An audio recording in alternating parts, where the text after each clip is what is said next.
Ooh. Is this not plugged in yet? Son of a bitch.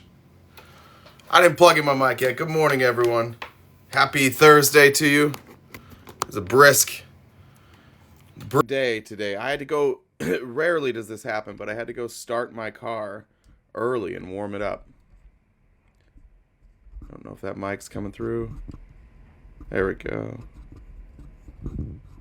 There we are. I don't know where we're at now. No, on time. Pardon me. As you're coming in, if you could help me out, hit that like button while we wait for Felice so we can actually get started, since this is not my live, it's Felice's live. Everybody knows that. But if you could hit that like button, hit that share button as we get started, that would be just oh my god, it would make me so happy. I would be the happiest man on earth. I messed with my cam early. I'm all stuffed up this morning. It's been a fun morning. We have a lot of news to share. Not late. Fuck you, Discord. Not late. I was 9:30. Hit the button. Go live. Sorry, Mohammed. I'm not doing live battles. I don't get. Did any of you guys watch those battles? That's got to be a thing like just for teenagers, right? It's like just a thing for young teenagers, but potentially, I guess, like old folks. It's got to be young teenagers and old folks. Does anybody watch them? I don't even really know what they are. Okay, good, Felice. Can you? If I had a battle with Felice, that would go poorly. Felice, want to have a battle? No, God, what is going on with those? I can't do that. I don't know, but every day, I don't know how people do that. Every day, TikTok is sending me a message like, "Hey, make sure get ready for your battles this weekend." First of all, don't call it a battle. I don't think it's a battle. It's my entire life is a battle. I don't need extra conflict. I'm just trying to make it through one more day. Yeah, literally. Did you by chance read Jenna Ellis's op-ed that I put in there yet? I'm really No, I hoping you haven't, but I'm Thank excited. I God. saw. I love how when you add to the outline, like your bullet points are funny. Right? What's funny about my bullet points? Oh, because I do don't my know. own. Oh, Yeah, I put. just your stream, the way your mind works. It's funny. Yeah, I try and put like the thought that I had, my initial thought, when I put it on there. Yours are so professional. Yours are like a recap of what happened. It's like, here's a couple And talking yours points. are like this piece of shit. Yeah, mine's like, look at this dumb fuck Jenna Ellis. I think, what did I say? Jenna Ellis writes worst hit piece ever. I think that's what it was. Yeah, I think that's fine. They are very different. But good morning. What are we drinking this morning? Coffee. Look, I have Darth Vader on my sweatshirt. Well, isn't that fun? I have on a I know. Snuggie. Want to know what the temperature was in my house today? I forgot to turn on my heater last night. Because it just heats too What is quickly. it? It It was was cold this morning. 58 degrees Yeah, inside of my mind you, house this morning. we're not talking about real cold. We're talking Okay. about, Arizona 50 cold. 58 inside of your house is cold. There's nobody Yeah, that's that going to is be like, I keep my house at 58 degrees. Nobody does that. I Yeah, love it, no though. one I does. have all my blankets, and I sleep with a hood on. It's great. It would be really tricky if somebody broke in to my house and tried to find me. It would maybe just look like a pile of blankets. It'd be tricky to find me. That's my strategy. No, when I went to PTSD camp, long story, yes, this is a true story. I have PTSD. But anyways, part of like the classes we had to take were like, one was called sleep. Shut up. Why is it a camp? Why is it a camp? Well, because it was a sleepaway camp. Shut up. Anyways. Sorry. No, I it was thought like you were me. joking Okay, if at you first. know, I'm gonna tell you, and Okay. you're gonna feel bad. It was like me and like veterans for more. Okay, at like a camp for people with PTSD. Anyways, but we had to take this class called sleep hygiene, and I learned that you're supposed to like sleep. Like it's about creating a routine because people with PTSD like are insomniacs. It's Yeah. about creating like a routine and environment to like induce sleep. And like one of the things, it's supposed to be cold, and you're supposed to like bundle up. Yeah, well, I've heard that, yeah, if you a cooler temperature when you're sleeping is better for like a good night's sleep. That's what they say. I- PTSD camp, does it cause it or fix it? Great question. what did it do? No, it actually really truly helped me a lot. Yeah, it helped a lot. It just gives you tools to like manage it. I ordered one of those. Have you seen it? There's ads for it all the time. It was on Shark Tank. It's like a sleep. It's just like a full length. A I don't weighted know. blanket? It's not a weighted blanket. It's like your feet are in it. It's just a blanket that covers you entirely. You just step into it, you pull it up, and then you just. It's like a I would full like body that. straitjacket, but with like I maybe a don't little like more when my give. feet stick out from the blanket. I feel like they're going Worst. to be grabbed. Yeah, Oh I don't no! like it. You think they're gonna be grabbed? Like, but yes, by something or Okay. someone. You I don't was ever think that? No, I was thinking I hate when my feet are out because they get cold. I've never thought that somebody was gonna grab my feet while I was sleeping. Fucked up childhood. Yeah.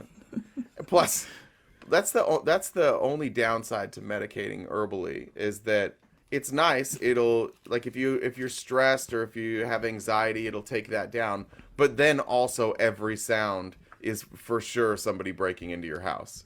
It's like a kind of a tricky balance that I haven't. I lived it. try not to feel the paranoia that comes with THC because I just decided, I'm not going to let intrusive thoughts in. So it's become now the one time I'm like, nope, not doing it. No negative thoughts. We're not doing this. Wait, So I just, you just turn off your paranoia when you're. That's yeah. crazy. That's crazy. Yeah. That's amazing. How did you do that? Well, like PTSD camp, we had to meditate and all this stuff. Shut Stop up. it. I'm You not know- telling you anything about my life ever again. Do you Like, get a- you're so do you get a lucky to commi- meet the new and improved me.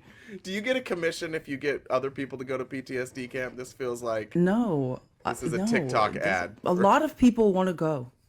Yeah, a lot of people are It's quite saying. exclusive. You have to be really crazy. Yeah, is there like an audition process? I don't even remember. Like, But I it's like, remember being like, oh my God, is this?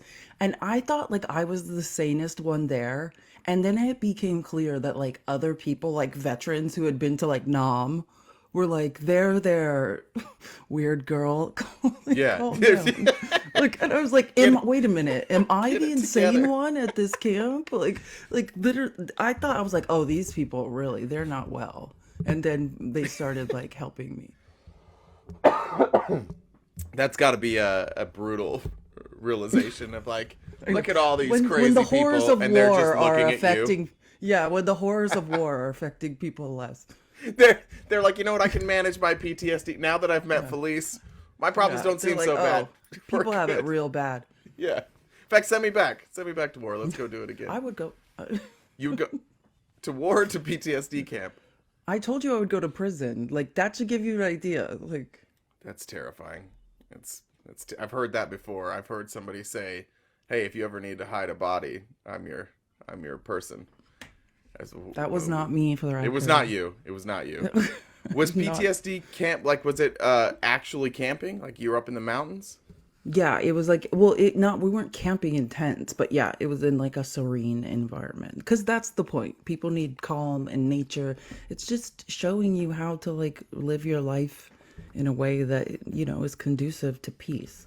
How did you find this PTSD camp? Just would like never have thought- therapy.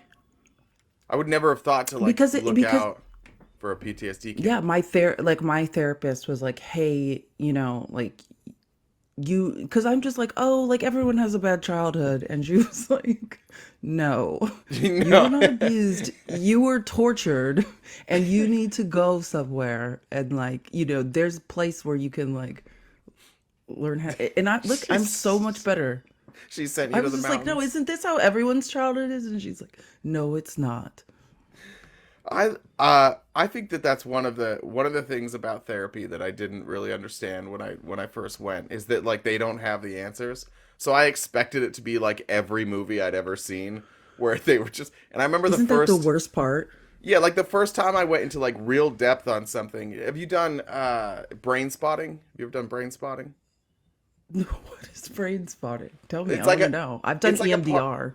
It's similar. It's like a part basically like they'll point to, like they'll use something to like point to parts of your body and you're just supposed to sit there and feel and then just say like whatever thought comes to your mind. I don't remember why that works. But I just remember at the end of like a really long session looking across, I like looked up like ready and she was like, "Whoa."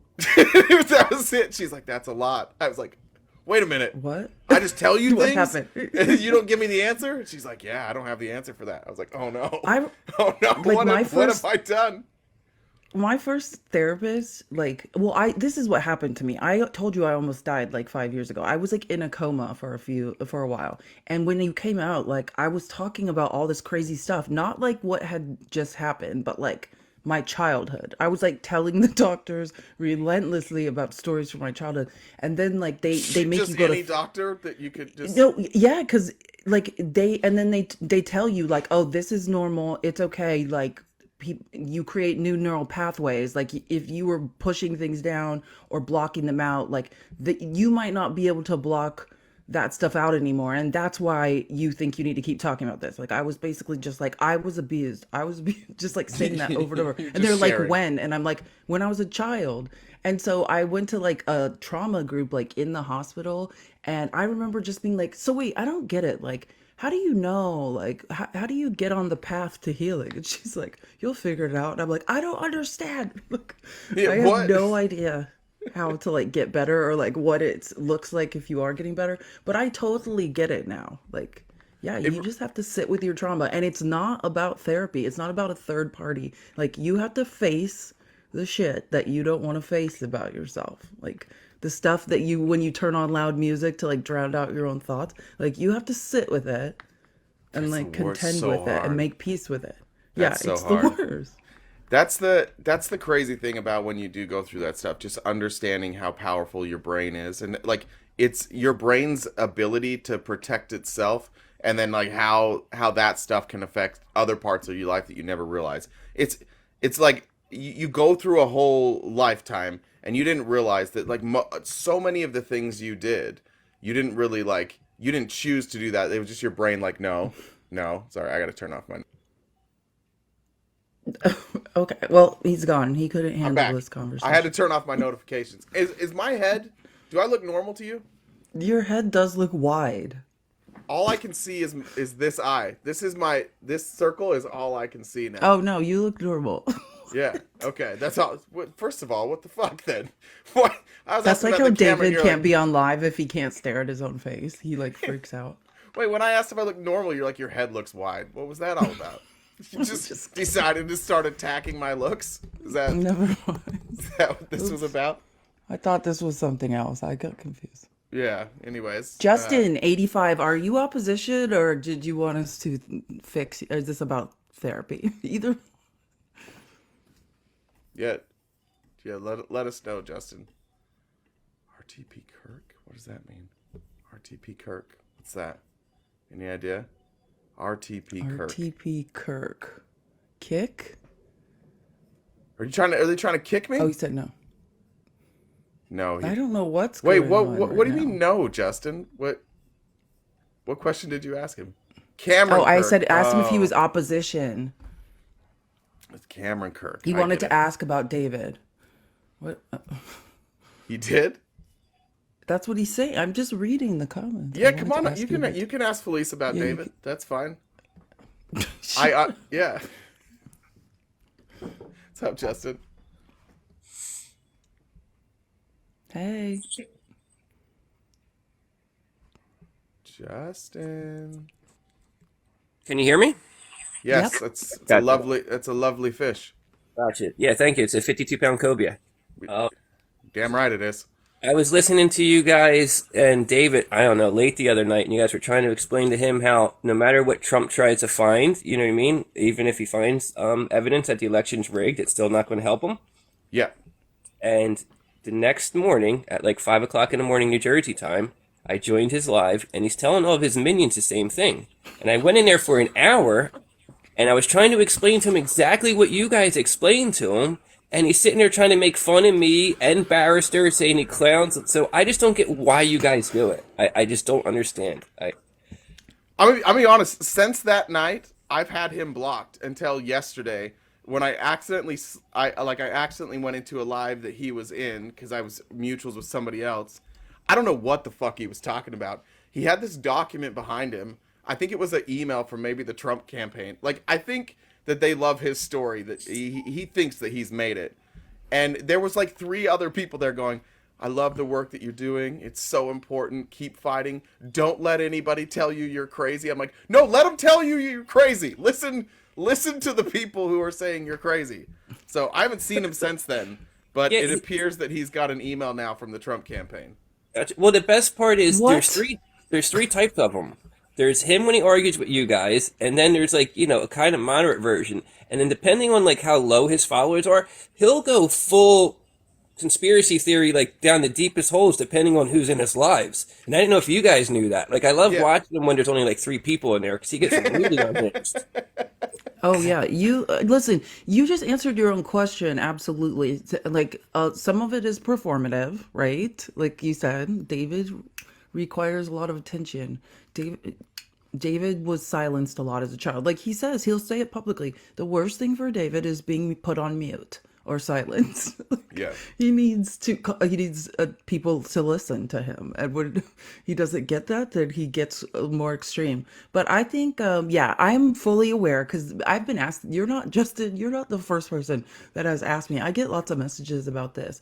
I am aware that when I talk to David, he is one way, and when I am not there, he is completely another. I am fully aware of that phenomenon. Sad. It's really sad. And like I just don't know like what really happened to most of these people that they have to go for all this stuff. And it's almost like they made math their identity, so they can't admit that they're wrong. And it's almost like we try Well, to help them and we push them further down the rabbit hole in a sense too. Like I don't know what to do. yeah, I think that I don't know that it's like quite that. I think it's a little more simple than that. A lot of people confuse agreement with the fact that or I guess with their facts being right. So the problem that David has is that he has different groups of people telling him he's right and he's wrong, and he does care. Like he does listen to that. Like David rides that emotional roller coaster a little bit. So if he has five or six people in there like saying, "Yeah, David, you're right. Don't listen to him," he'll gas up. But that's the problem. It's not like a David problem. I like David a lot, actually.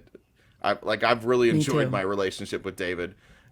It's more of a problem with our how fucked up our political system has become with Donald Trump in it, where since Donald Trump jumped into politics, we no longer can figure out what's true, right? We no longer can like sit across the aisle with a Republican, lay out facts, and be like, okay, here's the facts, here's what we do about it. Let's like lay out the facts, and the first thing is, where'd you get that? Oh, the internet? The internet can't be trusted. It's like, fuck, man, CNN. like literally nothing can be trusted unless Donald Trump said it. That's the real problem. And that's the part that is scary, is that David, I think David's a good person, and I think David's doing his absolute best, and I think David believes what he says. I don't think it's like I don't think it's some sort of game to him. I think he's authentically doing what he says he wants to do, and says exactly what he believes. But unfortunately, he's a pawn in this little game, and until there's not millions of people agreeing, it's going to continue to be a problem. Until it's down to just like a few people, it's going to continue to be a problem. Well, thank you for Yeah. having me up. And Yeah, yeah, I'm going to try to push for the Trump campaign. It's going to be thanks. interesting. Have a good one. Bye, Yeah, see ya. Justin. Yeah, I It's think weird. it's the battle for reality that we're in, right? Like Yeah, there I can't remember what the book's called. It's called something like that, like the battle for reality. And it's just in like when you think about the 80s or the 90s, there was one, you know what I mean? We all got the same information, right? Like yeah, we watched the evening news and we could disagree about opinions about the same news we all saw. right. But now there's two separate sets of truth. And unless you have, you want to make it your business like us to go find the truth and to vet it, like people are hearing this on the news, like, and then we're demonizing them for what? Taking it at face value? Like, Yeah, yeah, exactly. And again, like just flooding the airwaves with different sort. shit. Yeah, when I was at the gym today, I couldn't find a clip. I've tried to find it because I was riding a bike and Fox News was up on one of the TVs, and this is how far we've gone. There was some former Giants player saying that the reason the Giants didn't sign Shohei Ohtani is because of the homelessness in San Francisco. And because he didn't want to live, like he didn't want to pay the taxes. Oh my It's like, God. first of all, he's in LA now. By the way, same state. I don't know if you guys know that's the same state, same taxes. Also big homeless problem. It was like, no, he went to LA because LA Huge. gave him $85 trillion. And like when you live in LA, you also have all these corporate sponsors. And LA's a better team. That's what happened. Was that Buster Posey? Is that who it was? Please tell me that wasn't Buster Posey. I love Buster Posey. That's stupid. I'm a big Giants fan. Anyways, but that's the reality we're in now. That like you turn on the news. By the way, and right next to it, CNN was Charles Barkley. I was watching the news and I love Charles Barkley. Yeah. Sorry, It's- I'm a yeah. Charles Barkley fan. He went to Alabama, or Auburn. Auburn. Yeah. I've I like corrected Barkley myself. too. Barkley will admit when he's wrong. I like that about Barkley. He'll Yeah. admit that he's like not the most well informed, but he does his best to try and find the right answer. I agree with you. I like Barkley. But He was a speaking- good athlete. I like the way he played sports too. Like he made things happen. the round mound of rebound. You remember when in the 80s when you could just like call somebody fat as like a nickname? There was a guy named Fat Lever. Remember him? Remember Fat Lever? And it was because when he was a kid, he was like, it was a little hefty. So his name was just Fat. That was like, it was a different time back then. And Charles Barkley's nickname was the round mound of rebound. It was It made no sense how it's- he got so many rebounds. No. Well, he's got a wide base, and he was able to box out really well. But I wanted to get to Jenna Ellis because you didn't read it yet. I'm excited. Jenna Ellis is having like this crisis of conscience where she wants to straddle this line of continuing the lies of Donald Trump while also calling Donald Trump a liar and scary. So she wrote a is this it? Oh, she wrote this? I think, or no, she posted this. Sorry, I- oh, wait, I thought this was her the whole time. Did she not write it? No. Ah, son I of a think she wrote bitch. it. I thought it was her the whole time. I think maybe she just posted it. But let me just give you this anyways. This is somebody who is, the title is Why Trump Should Drop Out Now, a Conservative Republican Viewpoint. And I just wanted to go through these numbers and tell you like how confused Republicans are or how unaware they are of how numbers work. So what Trump did right. This first, if you're ever going to criticize Trump and you're a Republican, you have to spend about 15 minutes talking about how great he is first before you take your lukewarm approach to why maybe somebody should consider not voting for him.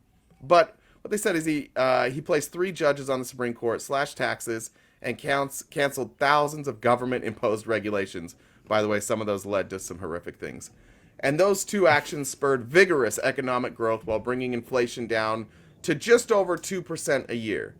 Okay, well, 2% inflation happened during COVID.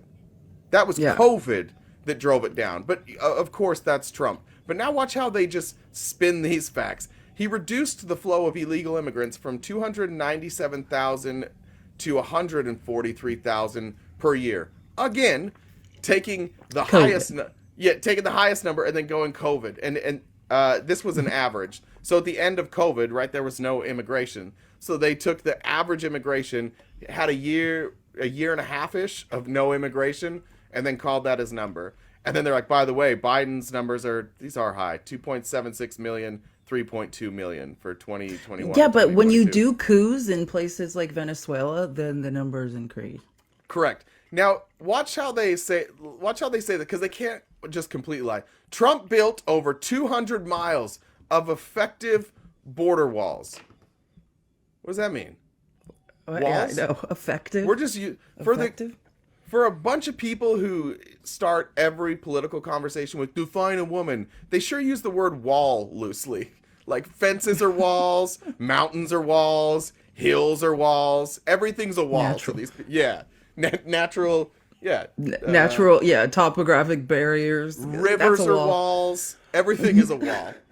Like 200 miles of effective border wall. What the fuck are you talking about? He built 14 miles. Where they get, and remember, this is not a puff piece for Trump. This is a piece about Trump saying why we shouldn't vote for, or why he should drop out. And they start off by just lying about all his accomplishments and saying they're better than they really were. and would have built many more miles if construction had not been blocked repeatedly by liberal judges and a Democratic Congress that refused to appropriate money for a wall. I also love this about Republicans. And Jamie Raskin one time tried to correct Marjorie Taylor Greene on this, but she's too stupid to get it. He's like, listen, this is a Democrat part. Like, we're not the Democratic Party. It's not a we're the Democrat Party. So, like, a Democratic Congress. No, he said it the other way around. No. They actually, the Democrats want to be called the Democratic Party. He was showing her how to conjugate a verb or conjugate that word. No, not on that one, was it? As an adjective. Yeah. Well, anyways, when he did a this. Democratic Congress is great. Isn't that what we want? Is a Democratic Congress? Yeah, but she doesn't. That is like it's they don't like the word democratic, so they don't want to say it because we're a constitutional republic to them. But I'm just saying this is anyways, it's silly. Yeah, neither here nor there. So then, in addition, President Trump negotiated Abraham Accords. And what did the Abraham Accords do? Established normal diplomatic relations between Israel and 4 neighboring Arab countries and gave hope for continuing peace in the Middle East. Like, almost immediately after, the Middle East just descended into chaos. But for that, I guess, like, for those few moments. By the way, what did those peace agreements do? What's the point of a peace agreement? How good is a peace agreement if it requires you to stay in office forever? Is that what they're saying? Like, well, Biden took office, so the peace agreement didn't count anymore? Well, I mean, plus it didn't even involve the Palestinian Authority, right? Or anyone involved? No, Palestine was, Palestine was not included in any of that. How can you agree to peace if you're not there? It was four other countries that basically just agreed that they were going to work on trade, and they also all agreed, like, fuck Palestine. That was kind of like the whole thing, is we don't really recognize Palestine, and maybe we should open up trade together. Exactly. Oh, your friend Deep Throw is back. Yes. Deep Throw.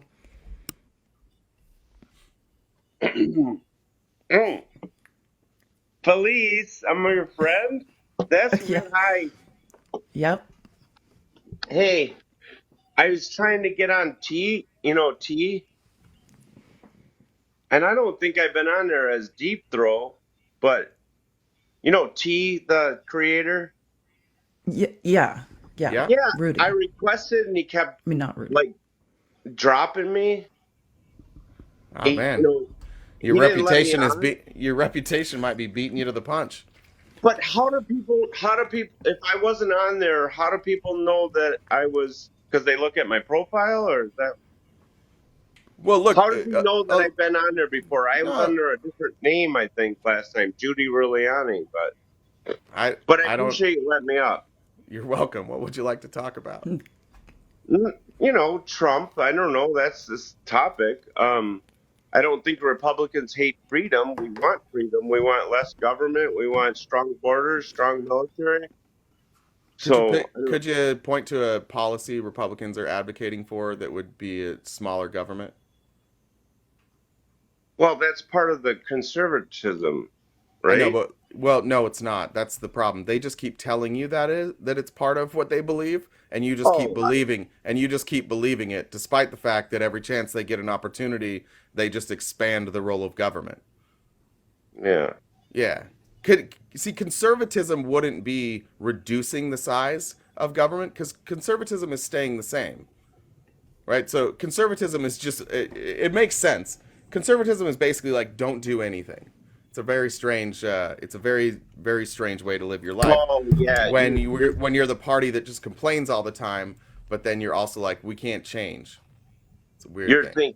You're thinking conservatism is anti-progressive.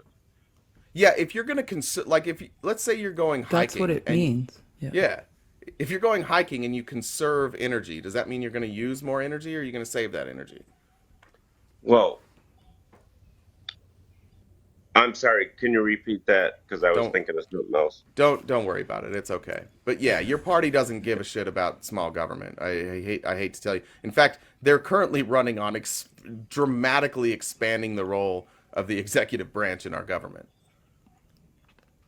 Can I just ask you this, Deep Throat? Like, Well, because you're thinking wait, of the. wait a minute. Let me ask you a question. Yes, sir. Do you know why you're a conservative?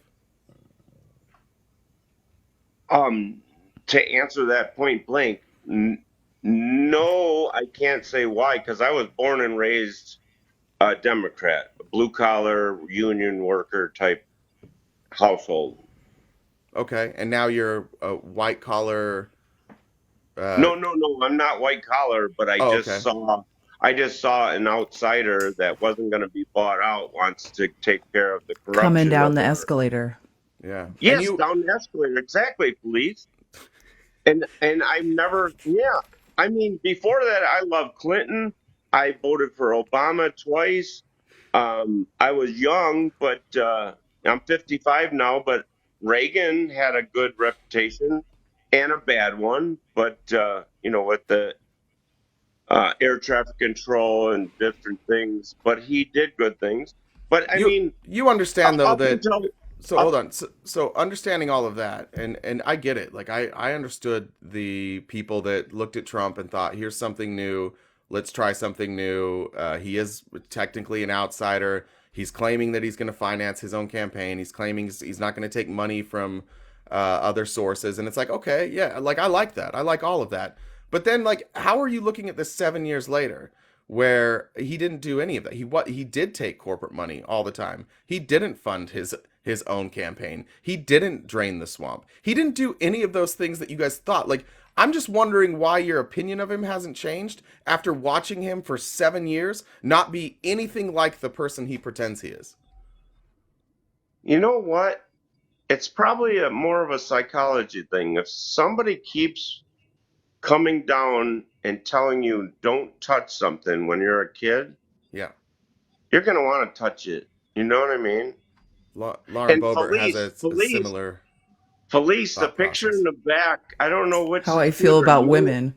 I don't know the picture in the back or you was cuter. I can't, All right. All right. but Okay. I Stace. appreciate you guys letting me up because Yeah, but we're letting you up to talk to you, so you got to keep talking to us. I want to no, no, know. no. Yeah, I want And to know wait, let why. me give a Okay. disclaimer. Let me give a disclaimer. Whenever I come on here, I am unbelittable. Belittable. You cannot belittle me. There's no way. All right. Unbelittable. I appreciate Belittle. that. That's a hell of a disclaimer. I appreciate that. Yeah. Yeah.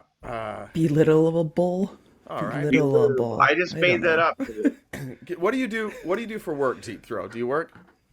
Yeah, I work at a paper mill. I am stock prepper operator and it's like You work at a $80,000 a year. You Huh? work at a paper mill? I lived in a town that had a paper mill, and it made the entire town smell like shit. Paper mills Yeah, smell weird. some of the byproducts can smell like shit because they make yeast out of some of the byproducts and it smells not Yeah. good. This was Yeah. like in a valley, and the stench from the paper mill would just stay in the valley. And I lived there for like 3 months, 4.5 months actually. And when I left, I got headaches, and they said it's literally because you get so used to like that stench and that smell that when you leave, Yeah. it's like you're breathing clean, like non-shitty air all the time, and it like your body has to adjust to that. So And it could have been a pulp mill too yeah, it's where potlatch. they huh? It was potlatch. Okay. I mean some people make the pulp and some people we make paper and we just ship in the pulp in So bales. are you union? Yeah. Okay. And you okay. Do you think you would get paid more or less if you weren't union? Or do you think your benefits would be better or worse without a union? Yeah, and that's the thing.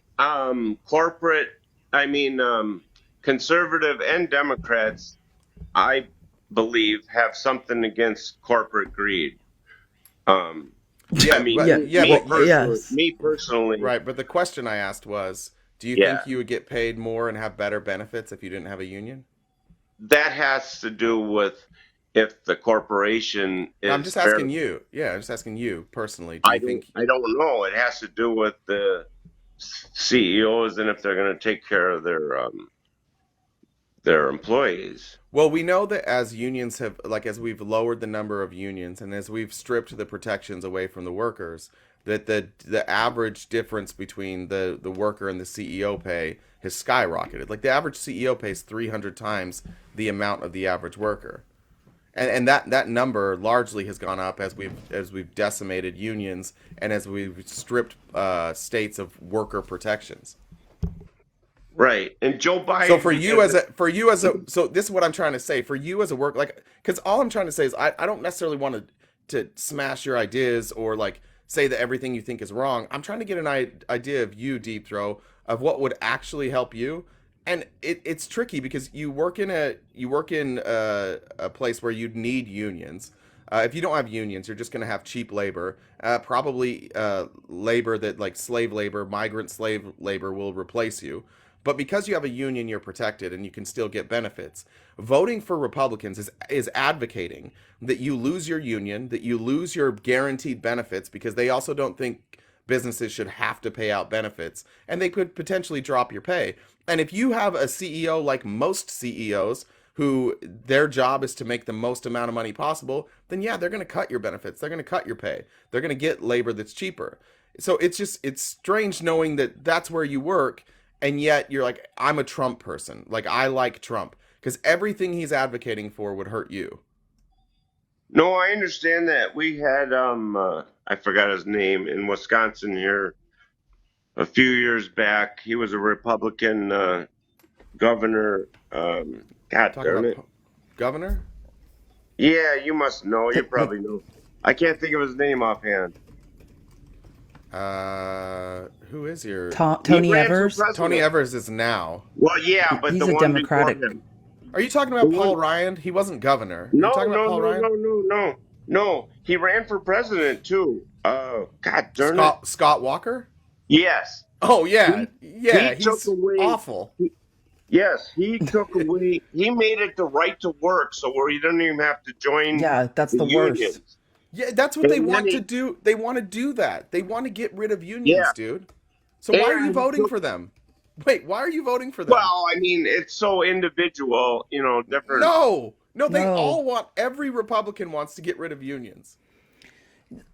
Deep Throat, do you know how lucky you are? In the privatized workforce in the United States, only 6% of workers have the absolute privilege of being in a union and having any protection like you have against their corporation. They are, and think about it. Republicans want to get just 6% of people in this country are in a union, and they're not even happy with that. They want every single union snuffed out. I understand, and I'm not centered in on everything. I'm just here because I'm new to this TikTok, and I love to, interact. And you are awesome, Police, and you too, Jay. Thank you. And I really don't want to argue. I'm not. Well, I that's had what. a That's guy- what. Wait, we don't want to argue either. We want to have a discussion with you, and this is what it feels like right now, Deep Throat. It feels like what happened is you told us some stuff about you. It doesn't line up with the Republican Party. We're pointing that out, and that's making you a little bit uncomfortable. And so you want to change the subject, but unfortunately, this is a political live. This is what we do. We want to have these types of conversations. We want to talk to the voter, have the voter tell us what's important to them, and then maybe we can educate on where we vote. But you're voting directly against your own interests, and you're doing so because it's like a popular thing. It's like it's a little bit of a culty thing. It's fun to throw on your Trump hat. It's fun to piss people off. Like, I get that. I really like trolling people. I think it's very fun. I understand the appeal of being MAGA. I understand how putting on a hat and walking into a grocery store and having people pissed off would be fun. And I would think it was a wonderful thing if once you put on that hat and walked through the grocery store and pissed people off, the people who represent you did good things. But instead they don't. They're awful. They're not advocating for you. They're advocating for just their billionaire buddies and Donald Trump. You guys are actually just all voting to protect Donald Trump. None of you are voting for anything that will help you. You're just actually all voting to protect Donald Trump, which is a wild thing. Yeah, the accusations are pretty strong. I mean, if you want to paint it with a broad brush, but I mean, maybe get some Biden hats out there and fight the cause. It's like, No, because we're not idiots. I don't like Joe Biden. I want Joe Biden to step down. I don't think he's like he's done some good things as president, honestly, but I'm not a big Joe Biden fan. And even if I was a big Joe Biden fan, I would not be wearing like a Joe Biden hat, be going to Joe Biden rallies, make my entire personality Joe Biden. What's happened is with Trump and the MAGA movement, because Trump is the name, Trump is the word, MAGA is the word. There's so many people who just are like, I'm part of this movement, and I'll let Trump tell you what he thinks, but I'm just gonna follow him blindly. And that's honestly like that's what the Republican Party is now. You guys just wait for your orders from Trump, and then you go. but that's what makes me feel suspicious is like nobody likes Biden, but they're only voting for Biden because they hate Trump.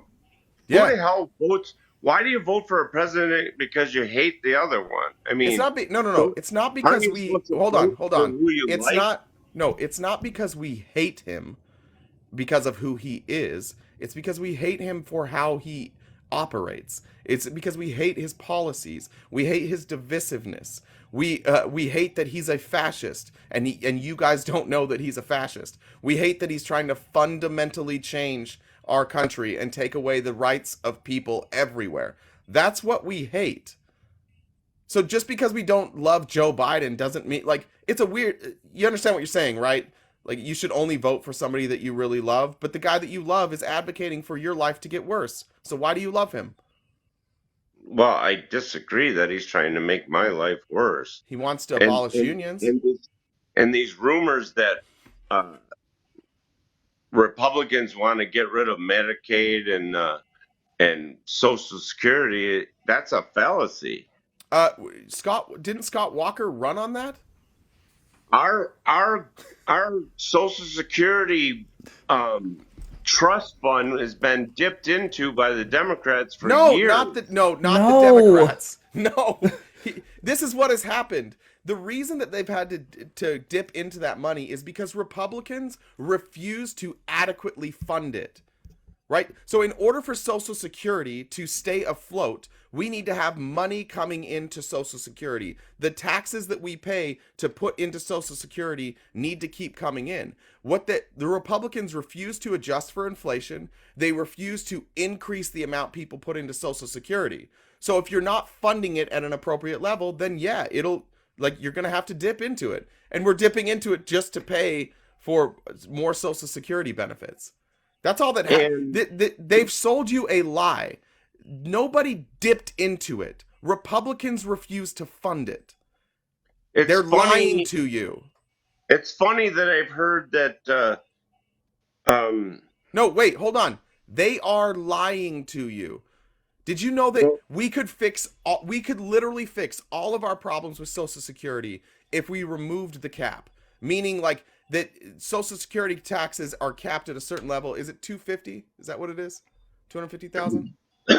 Yeah, after that you don't pay Social Security. If we removed Yeah. that cap and you had to keep paying Social Security past $250,000, we would have no problems with Social Security. But guess which party fights against that? Deep Throw.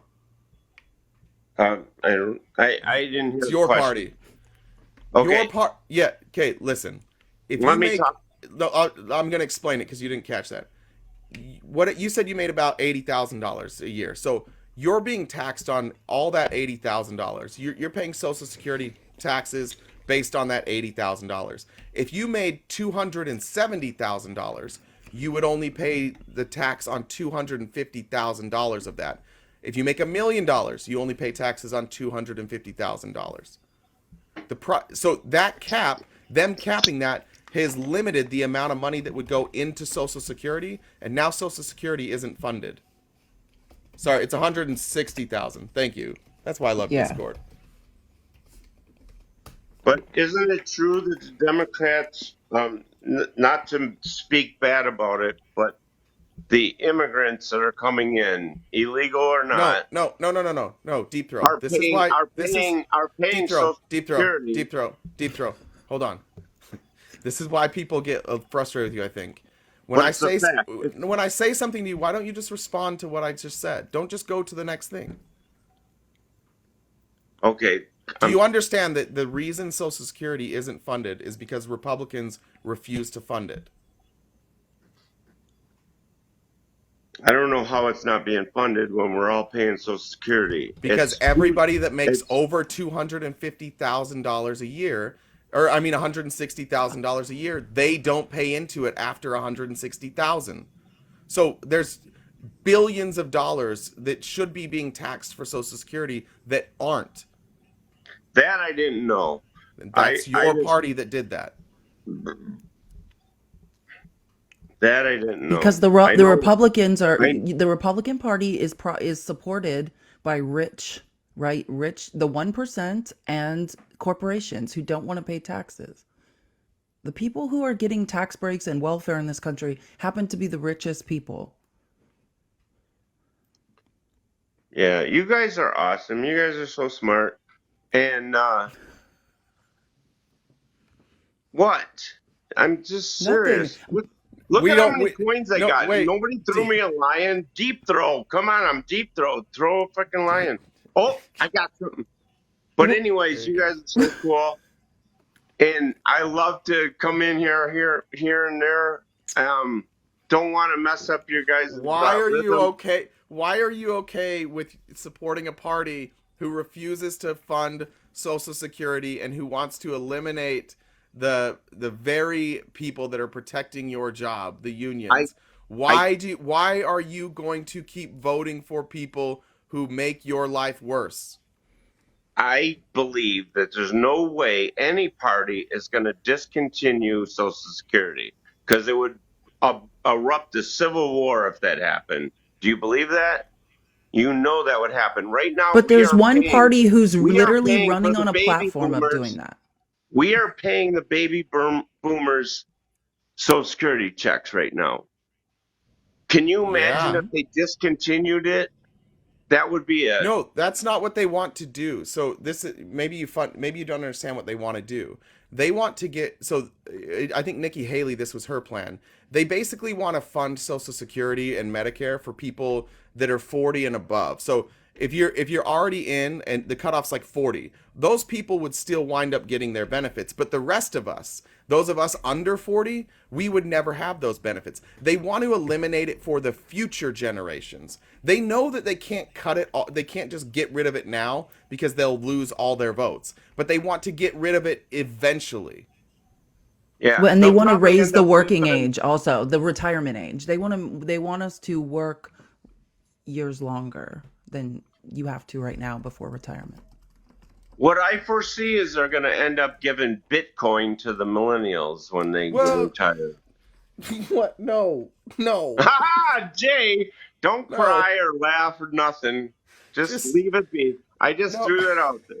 Yeah, I did, and I dodged it and laughed at it. No, stop voting for people who suck, dude.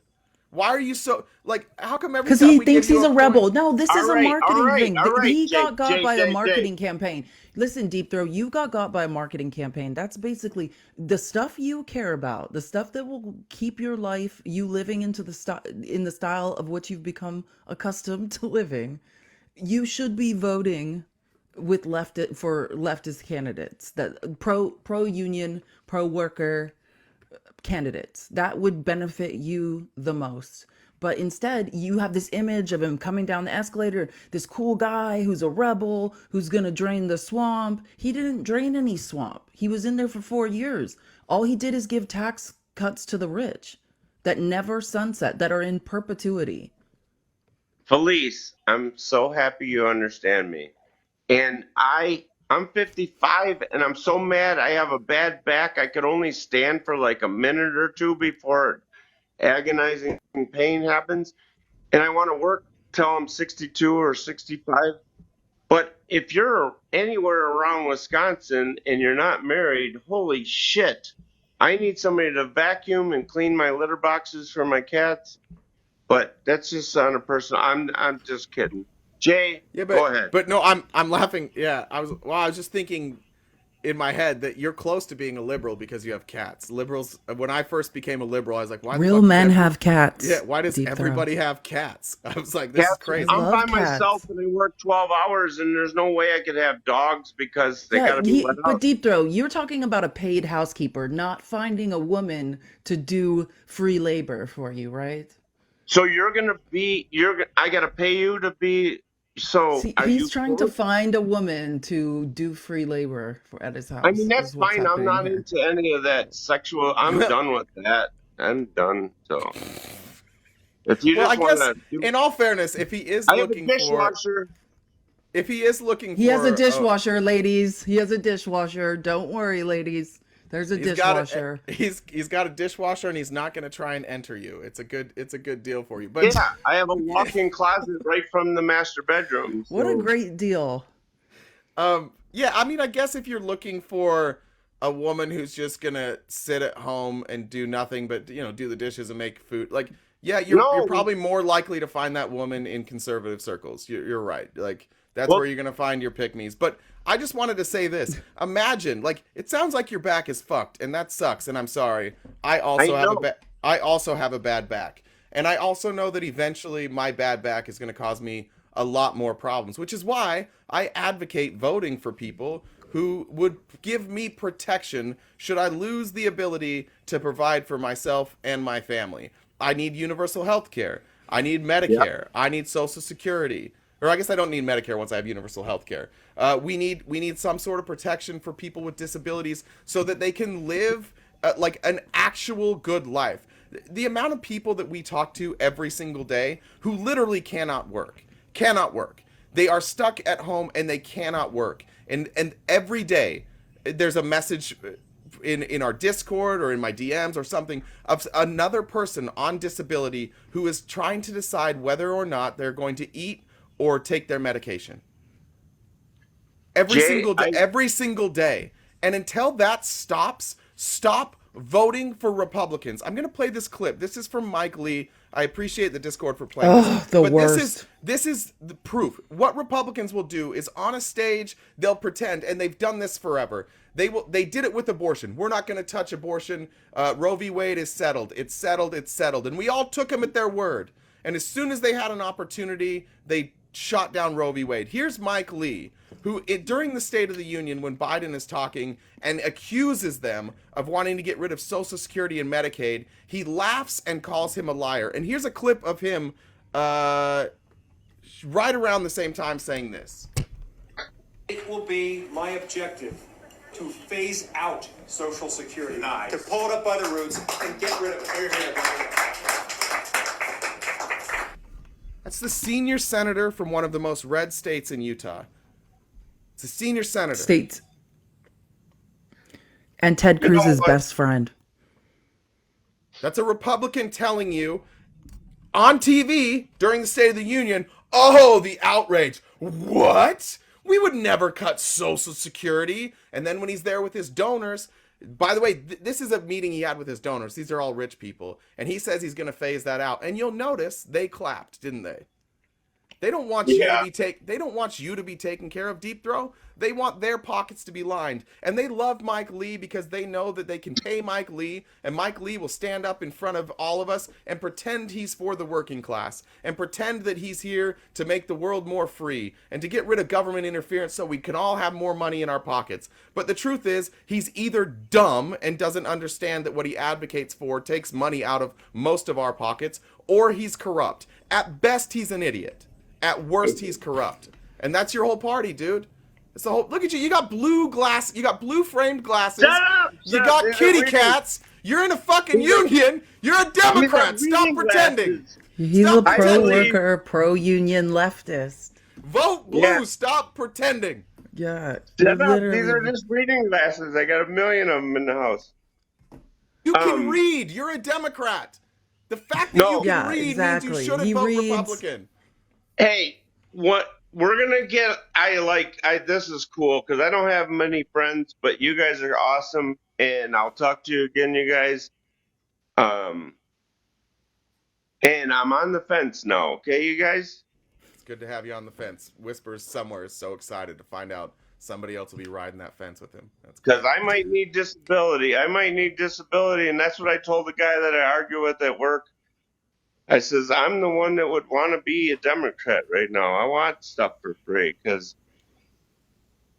I didn't It's do not good. for free. Hey, you worked your whole life at a I know. paper mill. You paid taxes. It's not for free. You're a citizen of the United States of America that has the #1 gross domestic product in the world. It is not free. You deserve to be taken care of. And look at how Deep, fat I am now. I'm 280 pounds. I deep, don't know deep what's throw. going on. I don't know if you were here the other day, but Felice said something like Felice explained something in a way I'd never heard it explained, and I can't stop thinking about it. Everybody I've talked to, like in my real life, I've brought this up, but it was something that for some reason never hit home to me. Mothers all across this country, that are stay-at-home moms, right? That never worked. They stay at home, they raise kids. They have no control over what's going to happen in their life, right? Financially. They may have a husband or a wife or some sort of significant other that is the breadwinner, but they stay at home and they raise the kids and they don't get a single dime. And if that person disappears out of their life, whether they die or they just leave, that mother has nothing to show for her sometimes decades of work. And our country does nothing to help that mother other than say, here's a little bit of money and here's some food stamps. See if you can figure out how to make this work while you find a job. And then that mother's required to leave her children and go find a job, which, by the way, she probably doesn't have any qualifications for because she's at home. Our system is set up to completely screw over women, specifically stay-at-home moms. I cannot stop thinking about that. I cannot stop thinking about how we have an economic system where for decades, for centuries, women worked their entire lives, and we never once stopped to say we value that with the same way we value any other job. Like, It's valued at zero. Women's labor in this country, tireless, countless hours of labor, including ruining our bodies birthing children, is valued at $0. Why is our hours of labor worth nothing in compared to men's? Like that's the real question. The most important job in this country is raising children. It's valued at zero. And I yeah. I saw a stat, and just to give you, just to show you the difference here, that value is valued at zero. If Elon Musk took his money and put it in a CD, which is like anywhere from 1% to 3% depending on when it is, I don't know what number they were using. If Elon Musk took his money and just put it in a CD, do you know how much he would make a year on interest, Deep Throw? No, I 12, don't know. $12 billion dollars. Really? We value Elon Musk putting his money in a CD more than we do a mother raising children and not working. And it's not like we value that a little bit more. We value the mother raising children at $0, and we value Elon Musk putting his money in a private institution at $12 billion. We've got a real problem in this country with where we've decided to place value, with what we've decided is most important. And it's pretty clear in this country the thing we've decided is most important is the billionaires. And the Republicans are the ones standing side by side with the billionaires. You think that it's weird that Elon Musk, as he became the world's richest man, suddenly was a conservative? You think Dave Portnoy from Barstool Sports, who was for whatever you want to say about how he treated women, he was a liberal guy until he got rich, and now he's a conservative? How about Joe Rogan? He's an everyman. He gets $100 million. Now he's a conservative? Why do all these people, when they get money, suddenly they're conservatives? Because they want to keep their money, and they've been told that their money is valuable and that they're super important because they have all this money, so they must be really important people. Meanwhile, all over the country, there's mothers sitting there being valued at $0 and 0 cents. There's teachers making 20, 30, 40 grand a year, not able to pay bills, having to live with roommates. Like, hopefully they make enough that they can rent a private room, but sometimes they have to share a room. Like, the system is fucked, and the Republicans want you to say, like, yeah, the system's fucked, but we're going to keep doing the same thing and it'll get better. And progressives are saying the system is fucked and we need to do something to get the power back to everybody because the power is too consolidated. That's really the dichotomy that you have, Deep Throw, is you can continue to be with the Republicans who do not give a fuck about you, or you can join at least some Democrats, progressive Democrats, and advocate for big changes. I hear you, Women man. aren't allowed You to guys are- accumulate wealth is the problem. Think about it. Women can never accumulate wealth. They call us the lesser sex. Our labor is valued at zero. How can a mother accumulate wealth? The system is set up so she can't.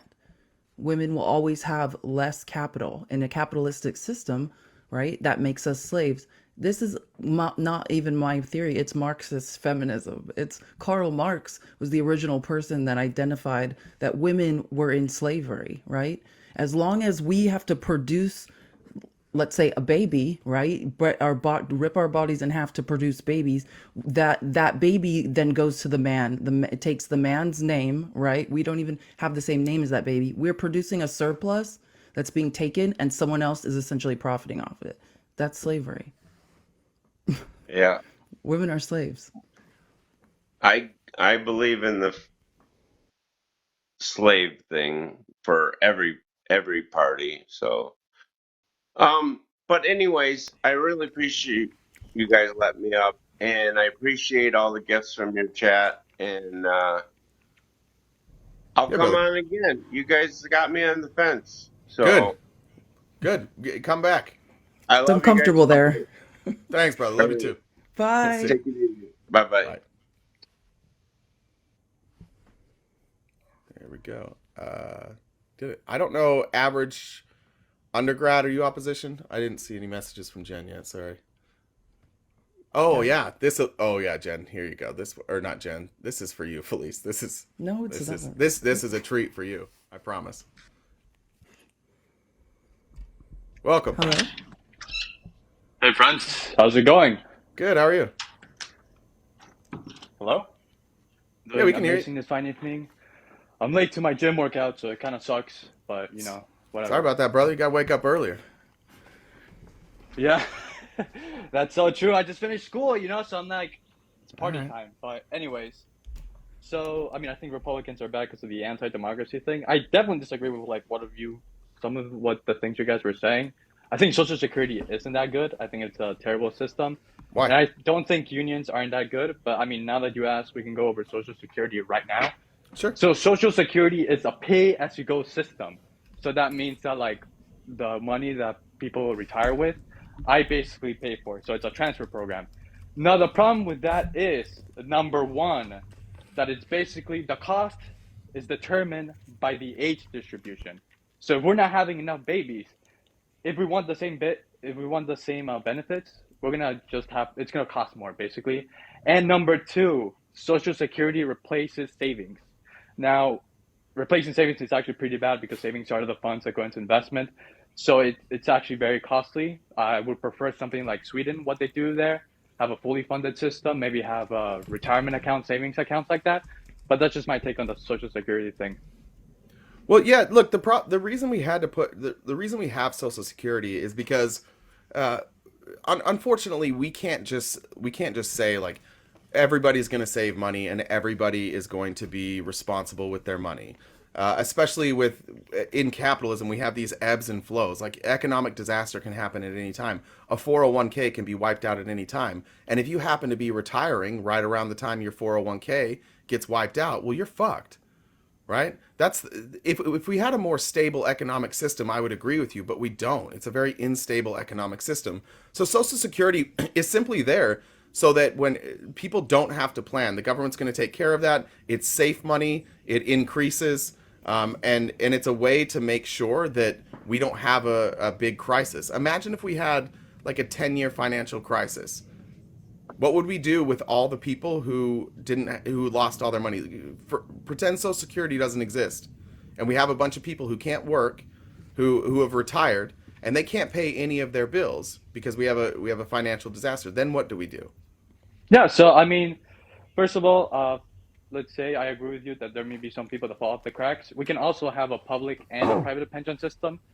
It doesn't necessarily, like what you say, doesn't necessarily necessitate. I don't know if that makes sense. doesn't necessarily necessitate a pay-as-you-go system. We can also have a UBI. I didn't have Sure. either the fully funded system. It's just Sure. for me that system is too costly for my preference. Well, or Also, you could put in laws. Like there's different ways you could do Social Security. It's not like Social Security is the best Yeah. way, but Social Security exists, and so like that's the system we have. We can improve it. If we're going to get rid of it, you're talking about probably you'd have to figure out a way to get all the employers to guarantee retirement for people. Those 401ks would have to be transferable. They would have to be protected. We would have to have some sort of, like you said, UBI, a guaranteed piece of income, and we used to. We used to have, like, I think there used to be a guaranteed amount that businesses had to provide for pensions, and we got rid of that, I think, in the 60s. Maybe it was the 70s. I yeah. can't remember when it was. Yeah, I mean, I guess there's a lot of agreement here. So, I mean, I don't necessarily disagree with what you're saying, but also there's going to be a few problems with Social Security as time goes on. We're not just going to have to raise the retirement age as other countries are doing. I believe the Nordic nations have they basically have adjusted for life expectancy. So as life expectancy goes up, your Yeah, but our retirement life, age. this is how bad our system is. Our life expectancy is going down, and Republicans are saying we need to raise the age. Like our life expectancy is going in the opposite direction of most of these Yeah, Nordic since countries. COVID.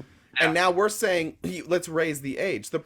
Sure. Again, the problem that we have is that Republicans have refused to fund Social Security.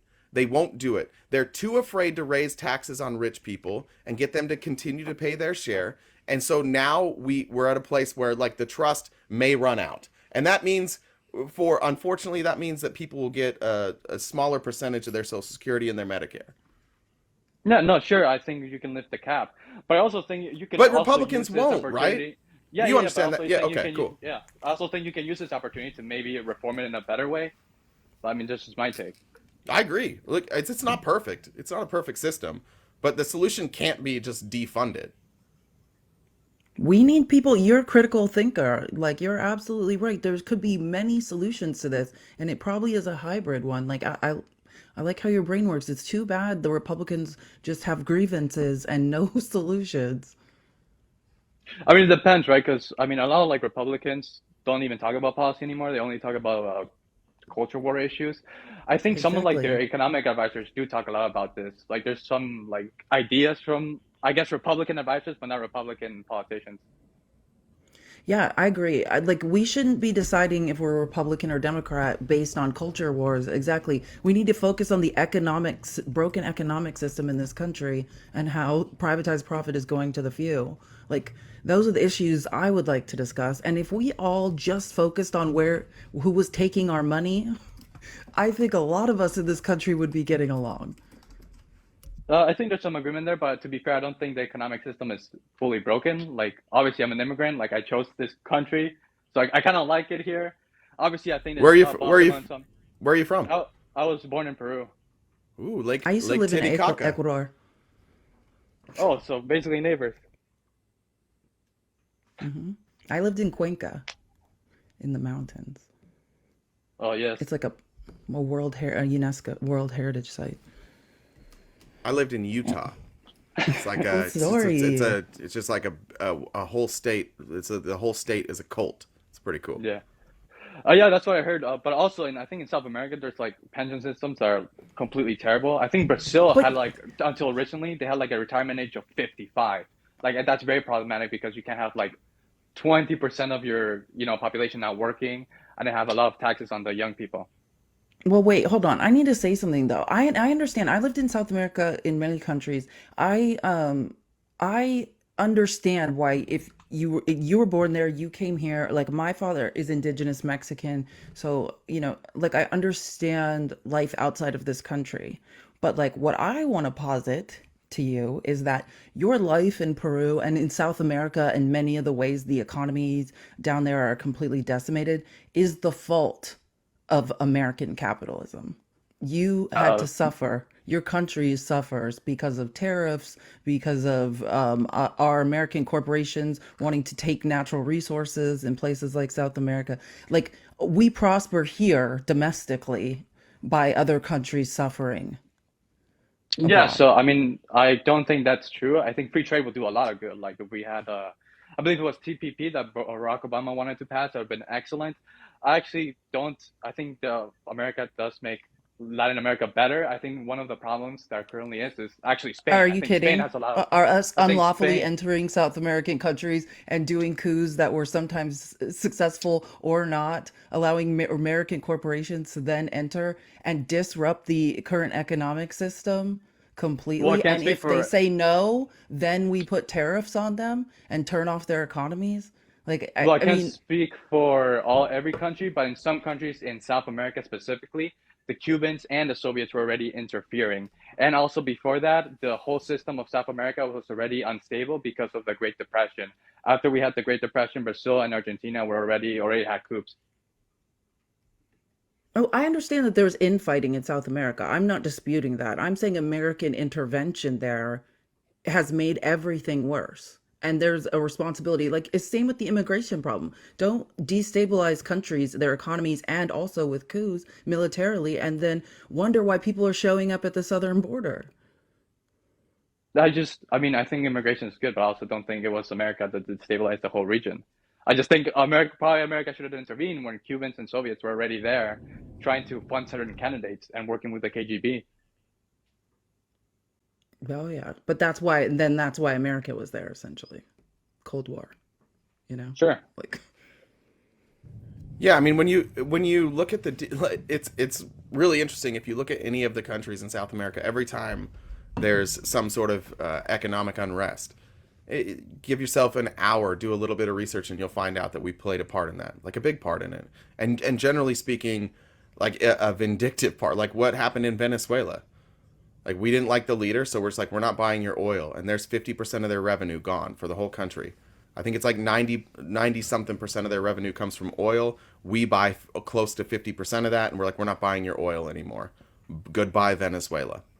Well, to be fair, for me personally, I would prefer America to fight against dictatorships. Obviously, there's a lot of contradiction going on because we do fund, let's say, Saudi Arabia and other countries.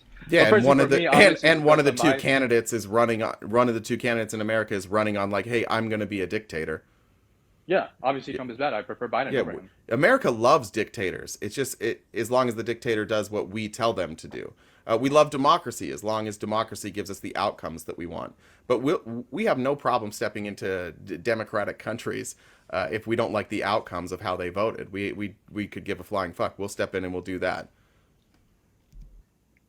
Okay, that seems fair. Yeah, it's fair that I said that. I assume you don't mean fair that we do that.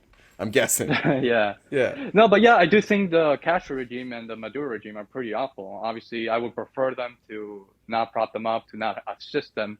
But I mean, I guess it's geopolitics. Like sometimes you kind of need their oil or whatever. corruption. Yeah. So whatever the economic system, political ideology going on, there's corruption. Sure, you're naming two not great leaders. Absolutely. Yeah.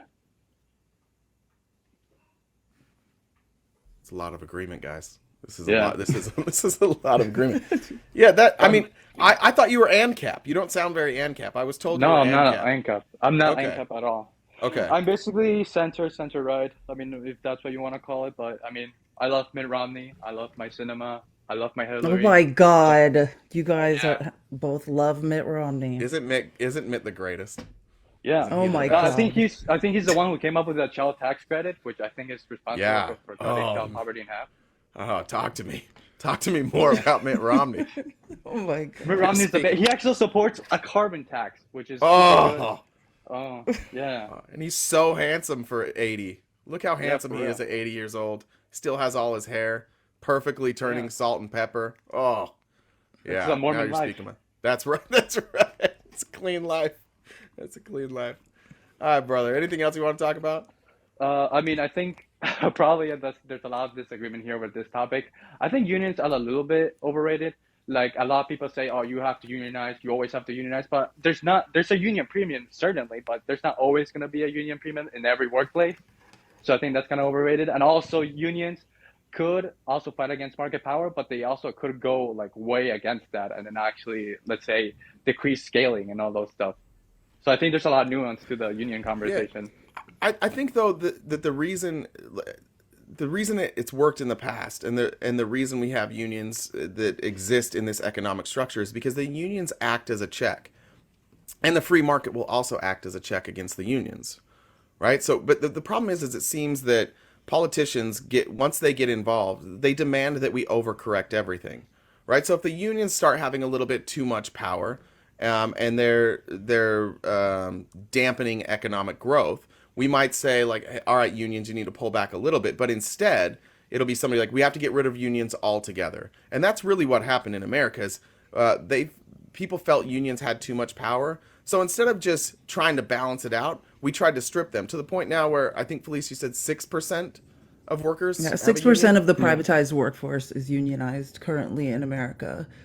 And the unions didn't have too much power. I mean, it's always been such a small percentage of the country. It's just capitalists who donate to the Republican Party don't even want people to get the idea that they can organize. And that's what my issue is. Sure, there could be unions that are corrupt, that are bad, absolutely there could be outliers. I think by and large, like you're saying, unions are to protect the worker. And in free market capitalism, the issue is we have to have as many protections as possible. That's why there has to be regulations. That's why there should be union, because there's no democracy in the workplace. We are allegedly a democratic country, but where we spend most of our time in the workplace, there's absolutely no democracy. There's dictators, there's the few that make the decisions. If you get out of line too many times, you lose your livelihood, your ability to even get medical care in this country. Like they have all the power. So I mean, for me, like obviously I would like to see the union size or percentage of the workforce represented by a union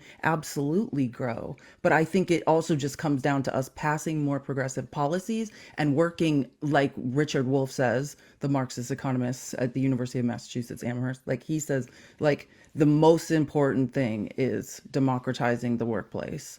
And that's what we need to focus on, that on a micro level, less about like, obviously capitalism should be regulated, and like the Scandinavian countries you mentioned, like Sweden, they regulate capitalism heavily, and that's a good thing. But the latest critique of socialism and that type of Scandinavian socialism is that it wasn't micro enough. We're still in the workplace with no democracy. Yeah, so I mean, I definitely disagree with worker democracy. But before that, I just want to mention that the union rate decreasing, it has been like a worldwide trend. Like even in like Sweden, Denmark, and all those stuff, like they went from like 80% to like 60% in like 10 years or 20 years. Some people say it has to do with globalization. It's like there's like economic concept called like the demand elasticity for labor has been more elastic. So there's because of competition around the world. So I think that's just naturally bound to happen in a globalized system, which is not necessarily bad. I mean, I don't think union is Well, good by it is itself. necessarily bad, though. It has been necessarily bad because during that time, as we've gotten rid of unions and as we've opened it up, given the business owner more leeway on what they can and can't do, we've seen the consolidation of wealth into like fewer and fewer people. The rich have gotten richer. The wealth has consolidated into less and less pockets. Like it is like you're correctly identifying that unions are dropping and are becoming less and less popular, but that's not because it's correct. It's because of the messaging. It's not helping. I mean, it's not making people in this world.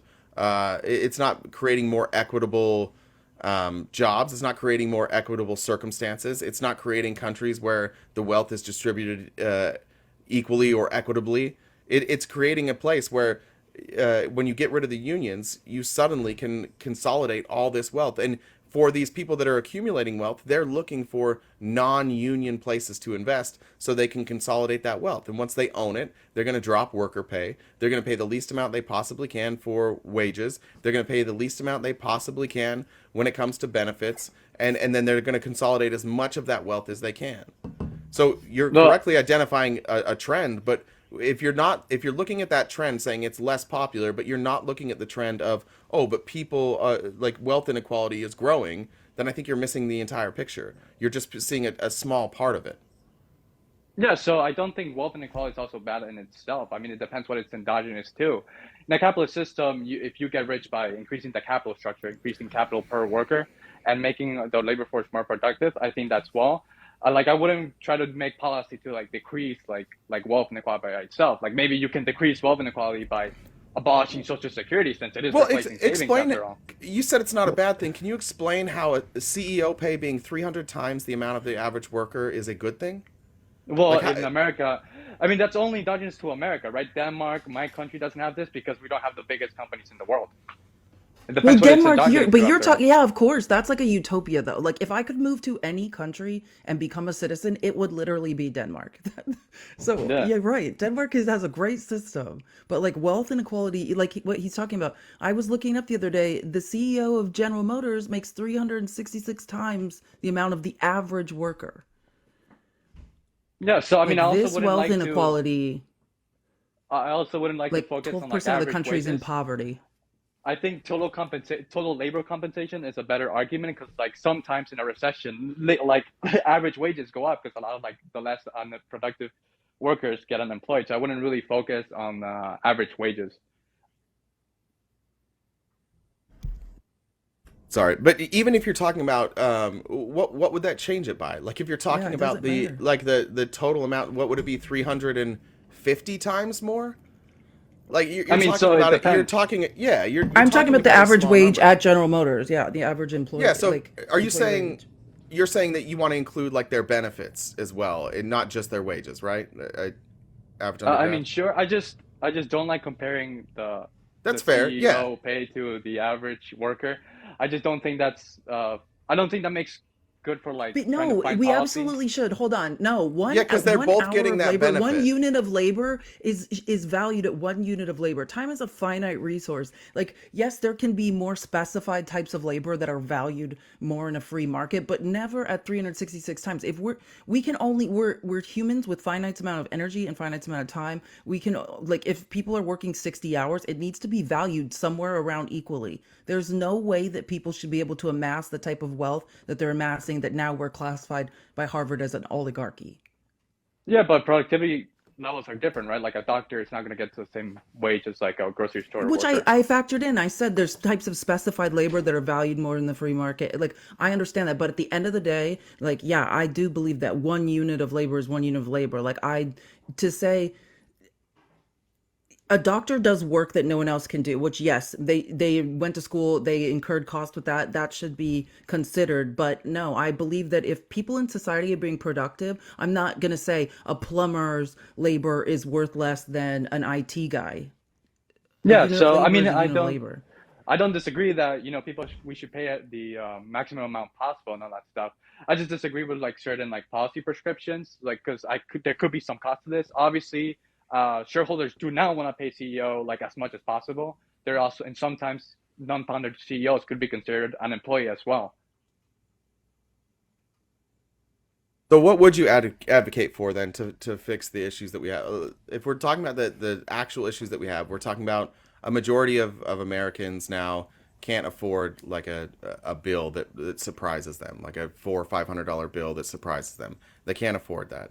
Healthcare costs, housing costs are skyrocketing. What would be if the policy prescriptions are not to pull that money down from the wealthy and make it more equitable? What is the policy prescription? Well, I think the main thing that I care about is absolute levels of poverty. I don't care about relative poverty, which is an inequality measurement.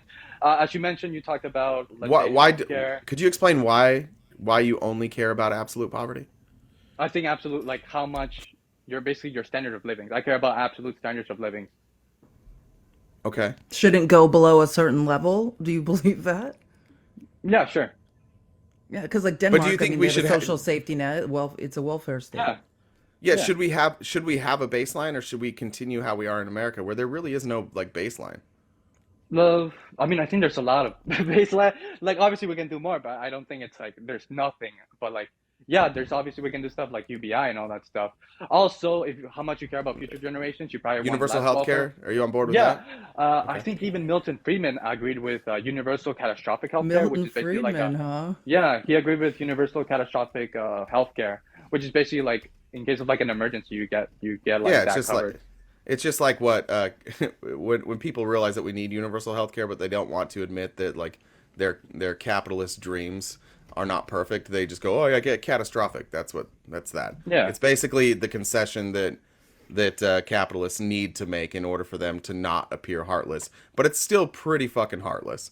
Like, you'll be taken care of if you're going to die. But now you've got to figure out if you're going to die first. Because if you do go to the hospital and you're not indeed going to die, then you're just fucked because it didn't cover it. Instead, you just And went to the studies show hospital. that preventative healthcare is cheaper in the first place. If you wait till there's a catastrophe, it's actually more expensive, which Yeah, is I imagine. But I totally agree. That's just the capitalist way of being like, it's the basic thought of, okay, you love capitalism, you love free market capitalism, you need a labor force. Why wouldn't you keep them healthy? Isn't that the thing that's fueling your machine, your capitalist dreams? Why not keep them healthy? Yeah, so I think it's a case by case basis. Depends if there's a market failure or not. I think healthcare has a market failure. There's some other stuff that there's problems in, but I don't think has a market failure, so I wouldn't prescribe a government solution to it. It really just depends.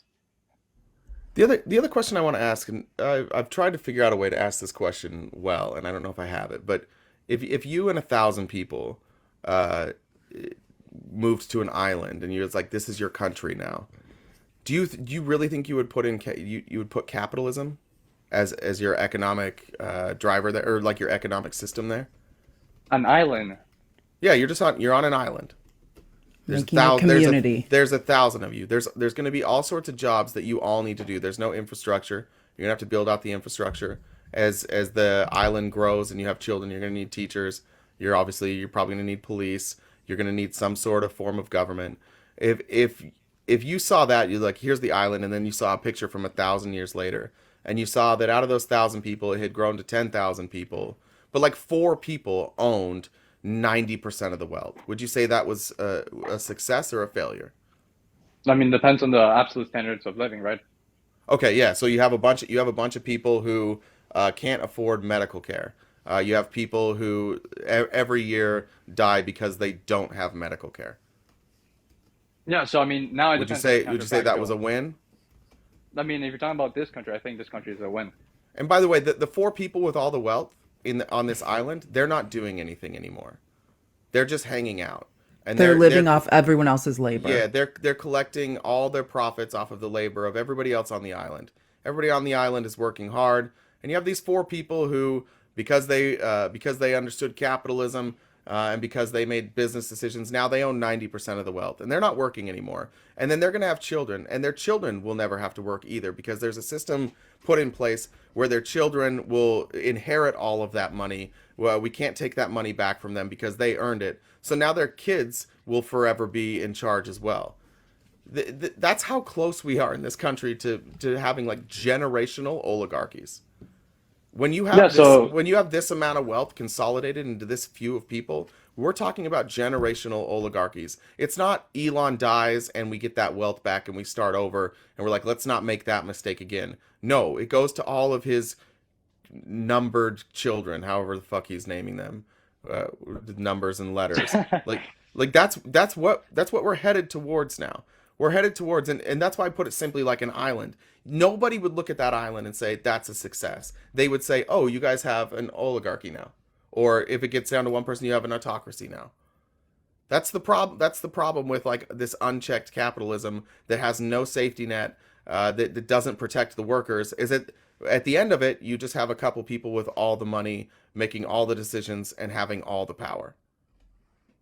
yeah, so I mean, number one, I don't think everything is a result of labor. I think a production function has also capital, and I think it's good that there's certain people investing in capital. Why Yeah, I but don't only in mind is, capitalism. But only in capitalism, I right? mean, we still have to invest in Like capital either why? way Yeah, why is capital important?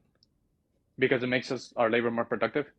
Let me ask a better question. Why is private capital important? Because it makes our labor more productive.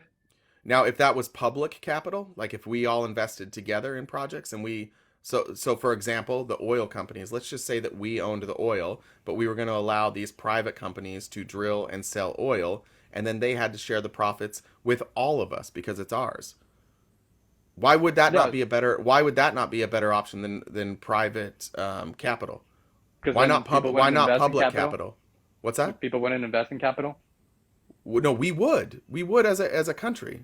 Yeah. It would be government funded. Okay, so you're talking about central planning? Yes. Okay, so I don't think central planning works well. I Why? believe that the price system is actually a very good method to basically allocate resources, not just the end result, not just the output, but the resources themselves. I believe this is a term Wait, but called the economic. well, hold on though. Central planning has worked all over this country. Our I roads mean, are I thought we were talking about. centrally planned. Our infrastructure is centrally planned. These all could have been private capital investments. They all could have been, but they weren't. You know why? Because there was no giant return on building a fucking freeway. Yeah, Capital is only allotted, like the most capital is and now we're in a situation where capital is being allotted to places that do not matter.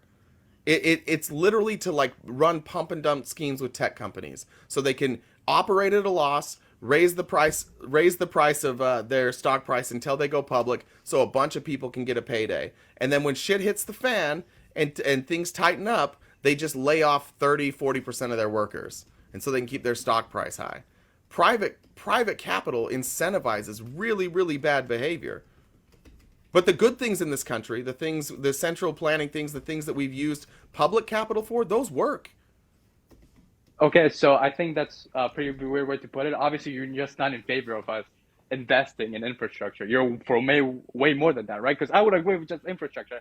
Where you're talking about central planning and publicly owning the means of production, I would give you, hey, the Soviet Union tried that and it didn't work. Like, it just depends what you're advocating for. But if you're just I'm not advocating about infrastructure, then I would agree.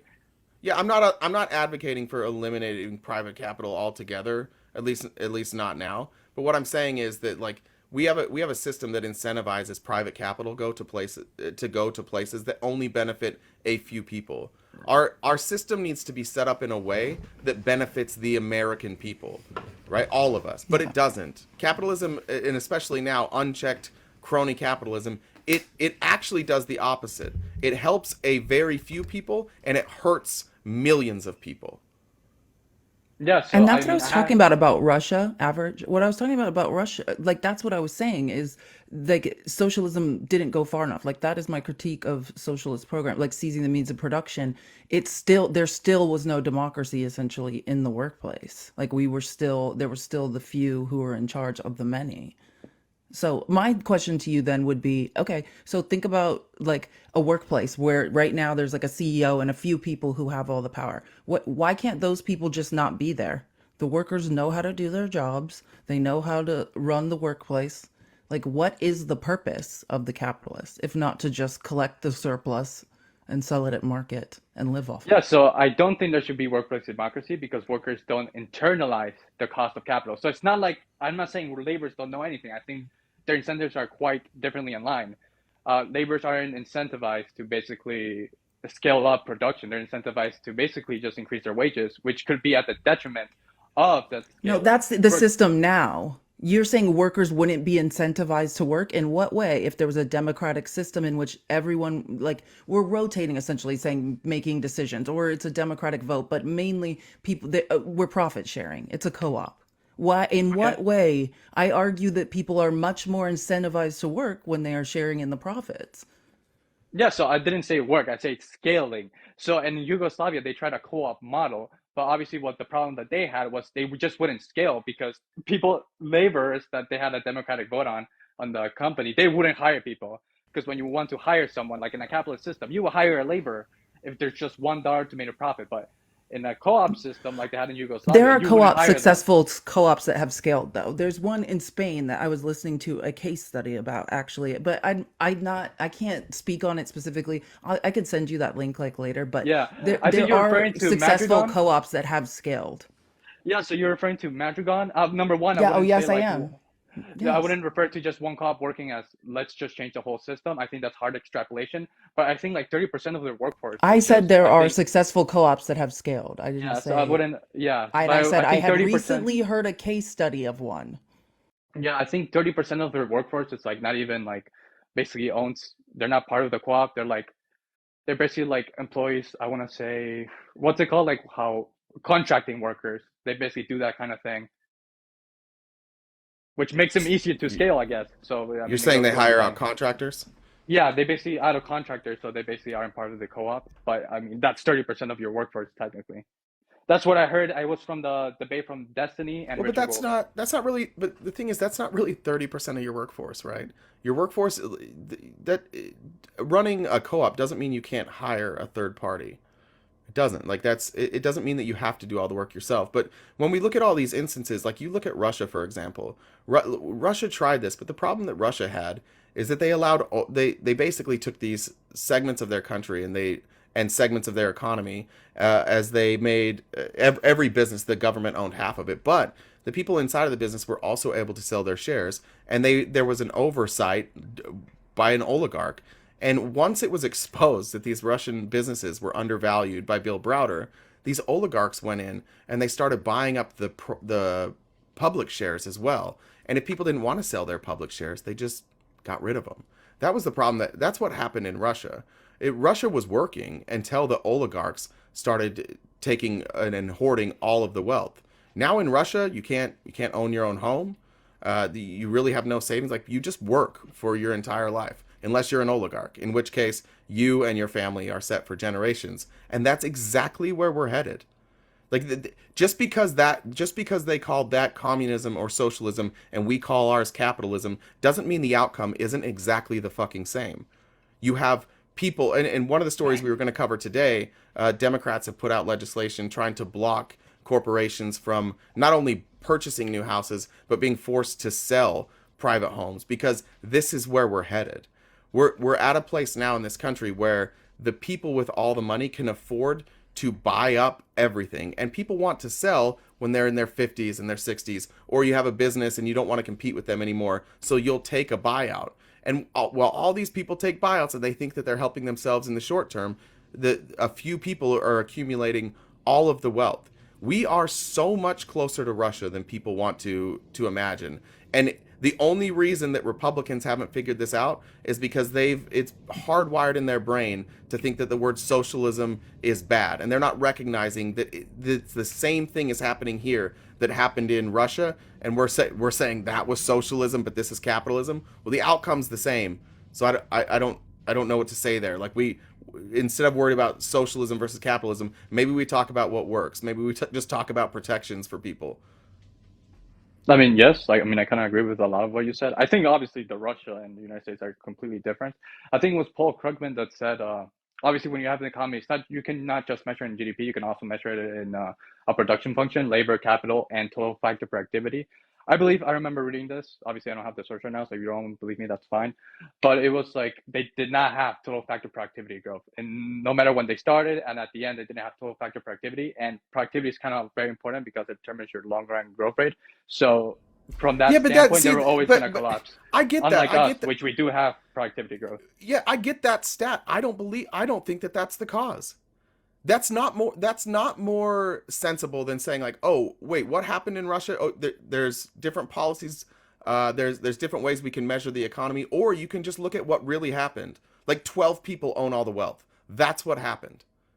And you have all these economists like going out of their way to just not say that, but that's the truth. Like, 12 people own all the wealth in Russia. And the reason they were able to do so is because nobody checked them.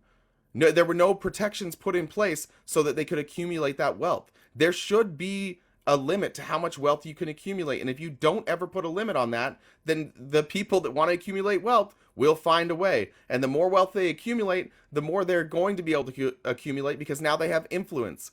And now they have influence over the government. And now they have influence over the regulations. That's the real problem. Yeah, so I mean, I think we can agree to disagree, but also agree that I think you might put a lot of, let's say, weight on wealth distribution, while I don't. Like, obviously, I think they're completely different. Well, they might have the same could you wealth explain distribution. could you explain then, like, how that's not accurately describing the problems with Russia, that 12 people hold all the wealth? Yeah, so I think it's completely different. Like, if one country gives you the highest disposable income on earth and then the other one just collapses, I think those two are completely different. What do you mean collapses? You're saying Russia collapsed? Yeah, okay, so the Soviet Union collapsed and now Russia's doing I'm talking about Russia, now. Yeah. So I think but Russia didn't collapse. I mean, okay. It's not collapsed. You get what I'm saying? I think it depends on what it's endogenous to. Honest to God, I don't get what you're saying. You're talking about, remove the labels. You're talking about Russia doing well until all the wealth was accumulated between like 12 people. And now you have Russian people starving. You have Russian people who have to work their entire life. There is no retirement. Why do they have to work all their life and not have retirement? Because all of that money is funneled to the top. And the people that have all the money and all the wealth, they need these people to work their entire life. That's what they need for their money to keep coming in. They're not going to give benefits. They're not going to say like go ahead and retire early.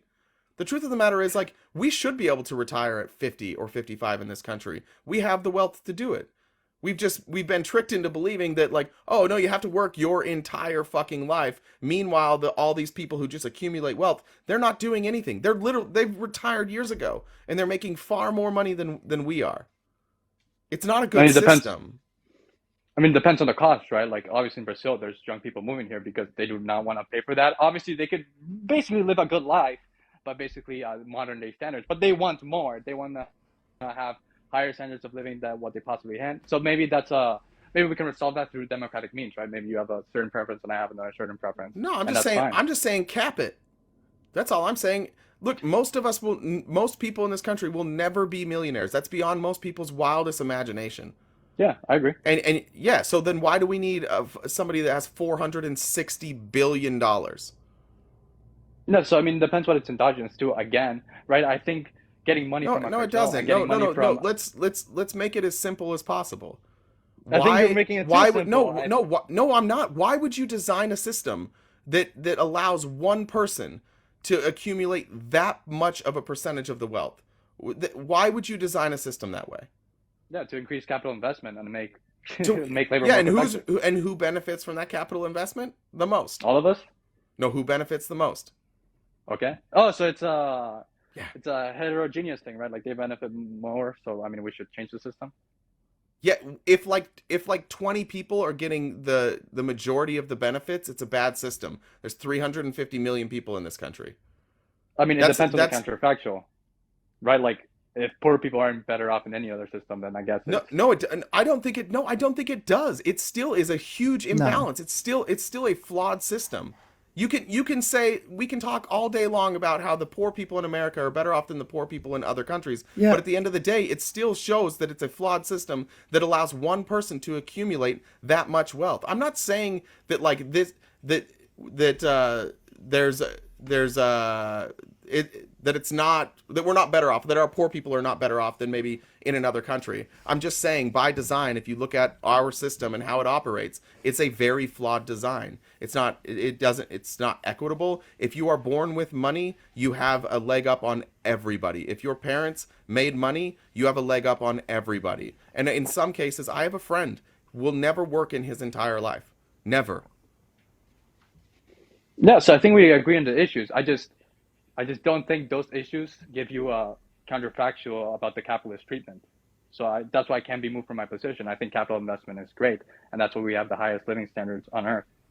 Well, yeah, I guess, but that's the problem. Like your line of deciding like whether or not to be moved for your position, like you don't really care about equality, you don't care about equity, you don't care about a flawed system. You can still have capitalism, and you can just have it be heavily regulated. You can put a cap on income, you can raise taxes, you can expand the social safety nets. You can still operate under a capitalist system and have it operate in a much more fair way. That's what I'm advocating for. Yeah, and then I'm under no illusions that the United States is going to suddenly elect AOC and we're going to be a socialist country. But what I am advocating for is that people wake the fuck up and say, like, this system sucks. This system doesn't work. There are hundreds of thousands of people literally living in the streets in the world's most profitable and prosperous country, and yet we still think it's really, really important that these billionaires get some more tax breaks. Yeah, I mean, I don't know why you would cap income. I think labor supply curves slope upward. So I think I want rich people to work, and I want rich people to invest. I think the Laffer curve is real, even though Republicans are over-exaggerating. I do think it's real, so I think 100% tax rate is going to have some consequences. Obviously, you can get more revenue if you have, like, let's say, an 80% tax and then 100% tax. Yeah, but what if... Wait, but hold on. The Laffer curve is exactly what you said. It's over-exaggerated and it's flawed. But I'm not saying that you say, like, you can't make $20 million. I'm saying... make the tax rate 90% on that 20 million. And if you want to add incentives in order to pay people more money that work for you to cut down on those taxes, fine. But you don't get tax breaks unless you're paying other people more money. Yeah, actually, 100% agree with that. But I also have to say, hey, you kind of did say cap income, cap wealth. So that's why I got Yeah, that yeah. where the I tax rate wanted to from. clarify that. I meant, yeah, Yes. I meant like cap, like essentially it would cap it. Like if you had 90% Yeah. over 20 million, it would you wouldn't have Elon Musk. Right. So, you said something important, and I was going to reply to it. Oh, yeah, yeah. So I do think tax bases do matter. I think you kind of implied this point. Yeah. So obviously, do think what Jeff Bezos consumes should be taxed higher than what Jeff Bezos invests in, right? Like if he's investing capital in his company, if he's making his workers more productive, that money, that dollar should be taxed less marginally than the money he consumes. Sure. Yeah, I'm fine with that. Yeah, If that's going directly absolutely. into, yeah, agreed. Yeah. I I think it would was Bill Gates I that said, I you wouldn't should give a tax me on my shit. consumption, not my investment. Like if businesses paid $0 in income tax, I wouldn't care as long as that meant everybody in their business was making substantially more money will collect the taxes on the income tax, like the Yeah. personal income tax. But the problem we basically told these companies before they ever got to a point where they were doing the right thing. We're like, we're going to pretend that you do the right thing and we're going to cut your business taxes. That should have happened after they have proven that they're going to pay people more. And we say, okay, now that you're paying people more, we're going to lower your taxes on your business, and that in turn is going to go more into the pockets of your workers. We'll collect on the income tax.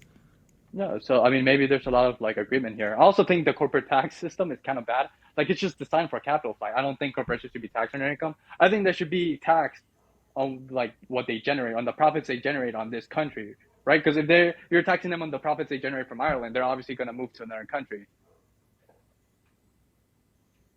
No, they're not. This is a that we're America. I don't what country that operates in America could move to a different country and operate in the same way. And I think Apple moved its headquarters to Ireland because they had a different incorporation tax. Yeah, there's news and The- stories about it. There's actually yeah, arguments they'll about move. Ireland having too much low corporate That's not tax the rates. So biz. They yeah, didn't move I the. think They didn't move the capital flight biz. does They didn't happen. move the. They didn't move the business to Ireland. I They're think they still moved the taxed the same headquarters way. to avoid tax. That's what they did. Well, sure, Obviously, you still that have upper happens, but costs here. I'm talking about moving the business, not parts of your operation. Okay. Yeah, that's all I was saying. I agree that people do that, but also we should close that loophole down. Like, don't let them do that. If you're making money Yeah. in America, I don't care where your headquarters are. You're Yeah. taxed at American rates. No, but it depends, like what tax basis we should tax for, let's say, efficiency purposes. Yeah. Either way, our system doesn't work right now. Our system clearly isn't working. There's not nearly enough regulation. There's not nearly enough protection for everybody else. All the protections just go to the wealthy. That's Yes, mostly what I'm getting at. and no, regulation can be good. It can be bad. There's some zoning laws that are definitely bad that restrict building, good housing, destroys density, and obviously makes our housing costs higher. So I mean, it just depends on the regulation. And don't get Look, me my started dad. on Listen, minimum my parking dad was requirements. listen. My dad was a contractor, and I worked with him. Like, you need regulations. Little tip about contractors. Absolutely. They want to cut corners. The whole reason that they're heavily regulated is because they consistently cut corners. I just watched a news story last night from here in Arizona. We have a builder called Blandford, and they got in trouble for the way that they were building their homes, and they basically had paid off all the people that were inspecting the homes, and now these private inspectors are going in and showing the shoddy work. But they Yeah. basically wanted to cut corners, make a little more money, and so they paid off all the people that were inspecting the homes. I would probably disagree on construction. Like, we need heavy regulation on construction. No, but it depends on the regulation. That's what I'm saying. And I'm not saying we should increase or decrease based on industry levels. I'm just saying zoning laws like force you to not have density, so they increase housing prices. Parking requirements make you use land inefficiently. They create basically abandoned parking lots and makes the government non-neutral between public transportation and, let's say, car culture in this Cool. country. So before we get to those regulations, before we address those regulations, let's first address that. Let's first not allow corporations to buy houses. Let's first address like bigger issues, and then we can get down into that minutia. But like, we're at a place right now where these giant corporations are trying to buy all our houses so that they can commodify the roofs over our heads, so that for the entirety of our life we will have to pay them. No more paying off your mortgage and living. You know, a lot of people, they pay off their mortgage, and that's their freedom. That's their retirement. They have that extra little bit of money that they were paying towards their mortgage to go play with now. But these big Yeah. corporations now want to buy that up so that for the entirety of our lives we're paying rent. Yeah, so I don't think we should necessarily restrict corporations buying housing. I think there was a study, but the methodology was a methodology I did not like. So obviously, if you don't want to believe it, that's fine. But I think they studied the Netherlands restrictions over there, and what they found was it did increase first-time home buying, but it was at the cost of higher rent prices because corporations are compared to first-time home buyers do rent out more higher proportionately to those first-time home buyers. Yeah, Yeah, but as I said, I don't like the really know that. methodology. So I mean, Felice is checked out. Felice, what do you got? yeah. No, I'm not. Also I'm not have checked to go out. I'm now. listening to what you're saying. It's just that study. You'd have to look at it. Like I don't know how I feel about that and if it scales.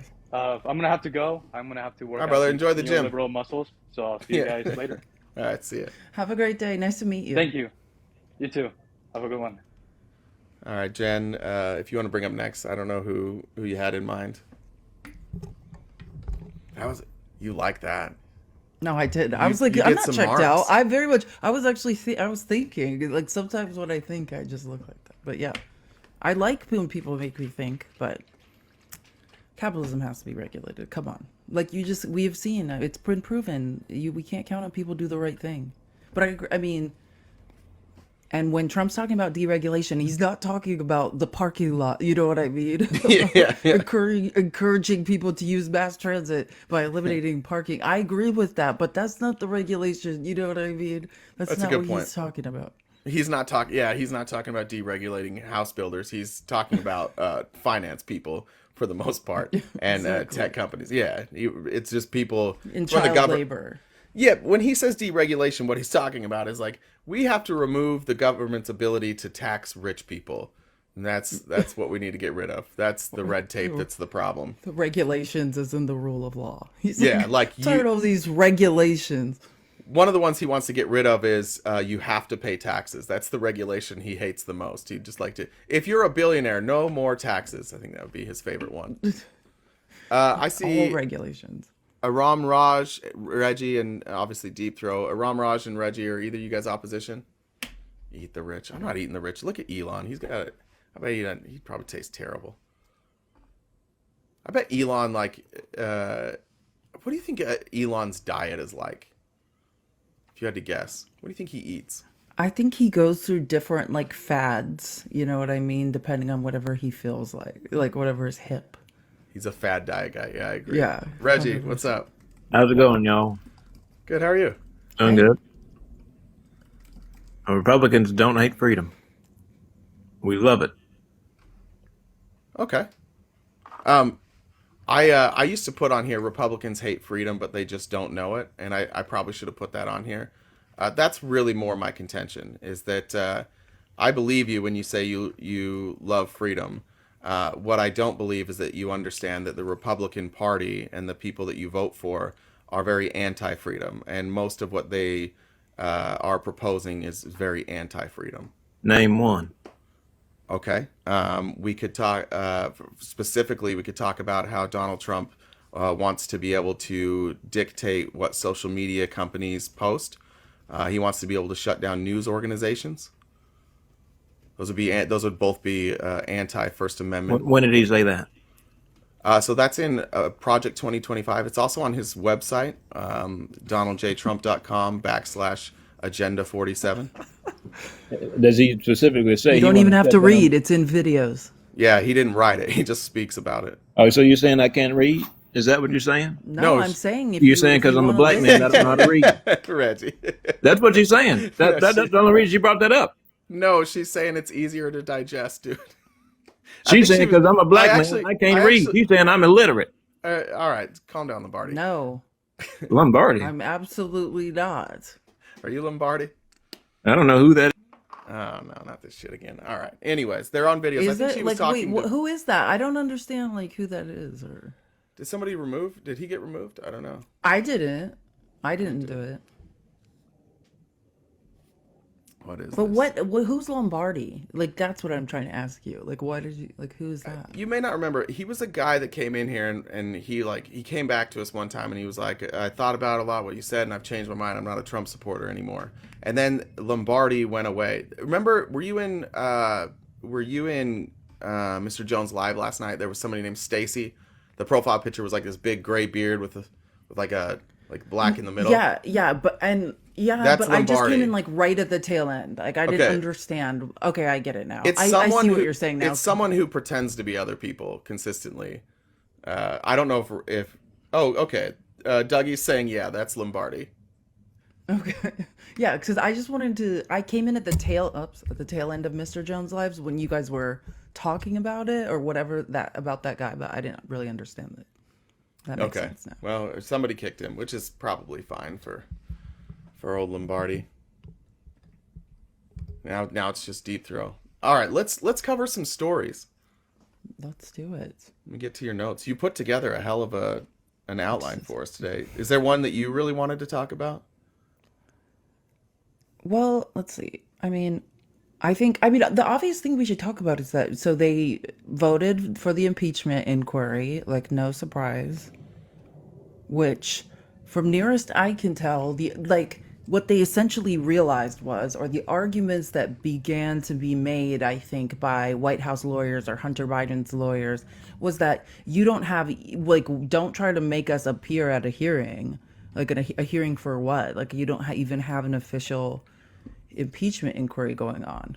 And so like Jim Jordan alluded to when they, and so I think that they are alluding to the fact that it's because of legal reasons. Like now they can essentially haul Hunter Biden in easier and have more of a legal, more to stand on legally to get him there.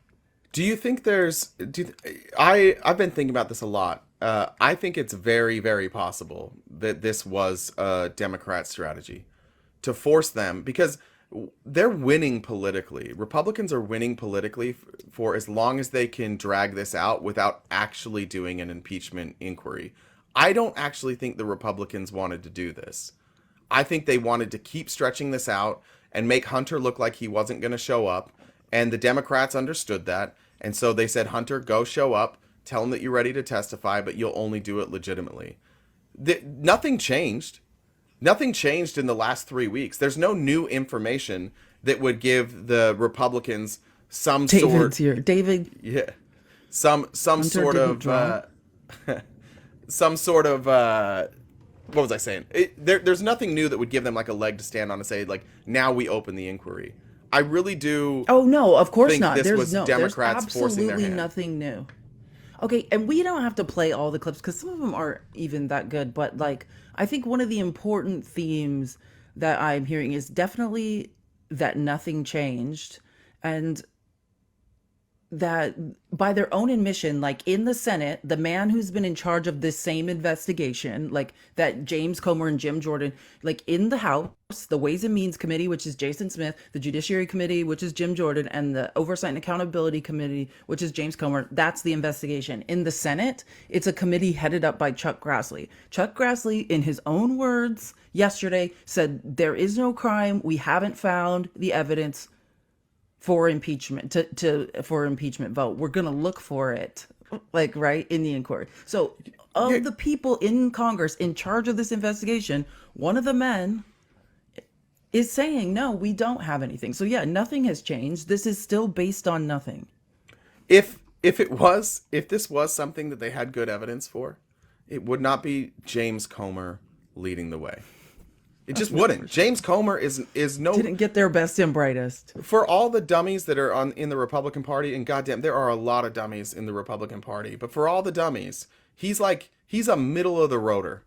He's not smart. He's not the dumbest, but he's just a middle of the road guy. Like he doesn't understand basic questions. I remember when He's failing up. He's failing up. When Moskowitz cornered him and was like, what about all your shell companies? And he's like, these Republicans are so stupid that they think an LLC is a shell company.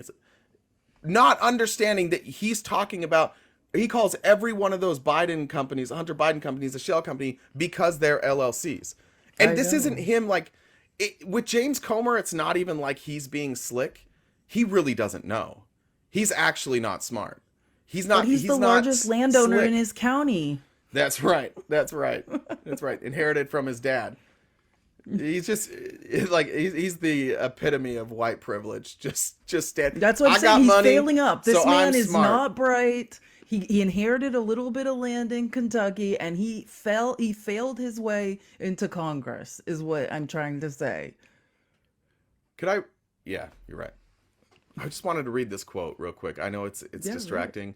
I'd rather eat tasty food and live a shorter life, Elon Musk said in 2020.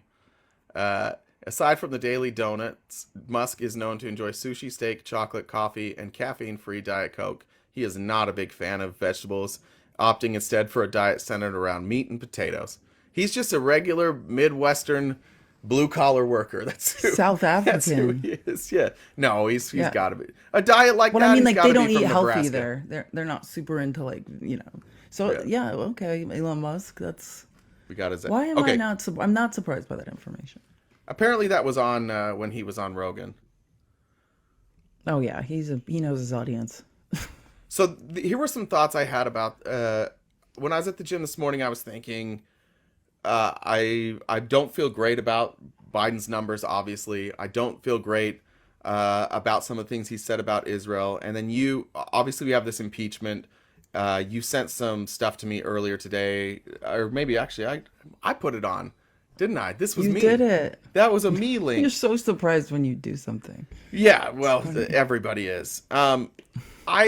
I'm starting to think that Joe Biden is, or at least his team is very forward thinking.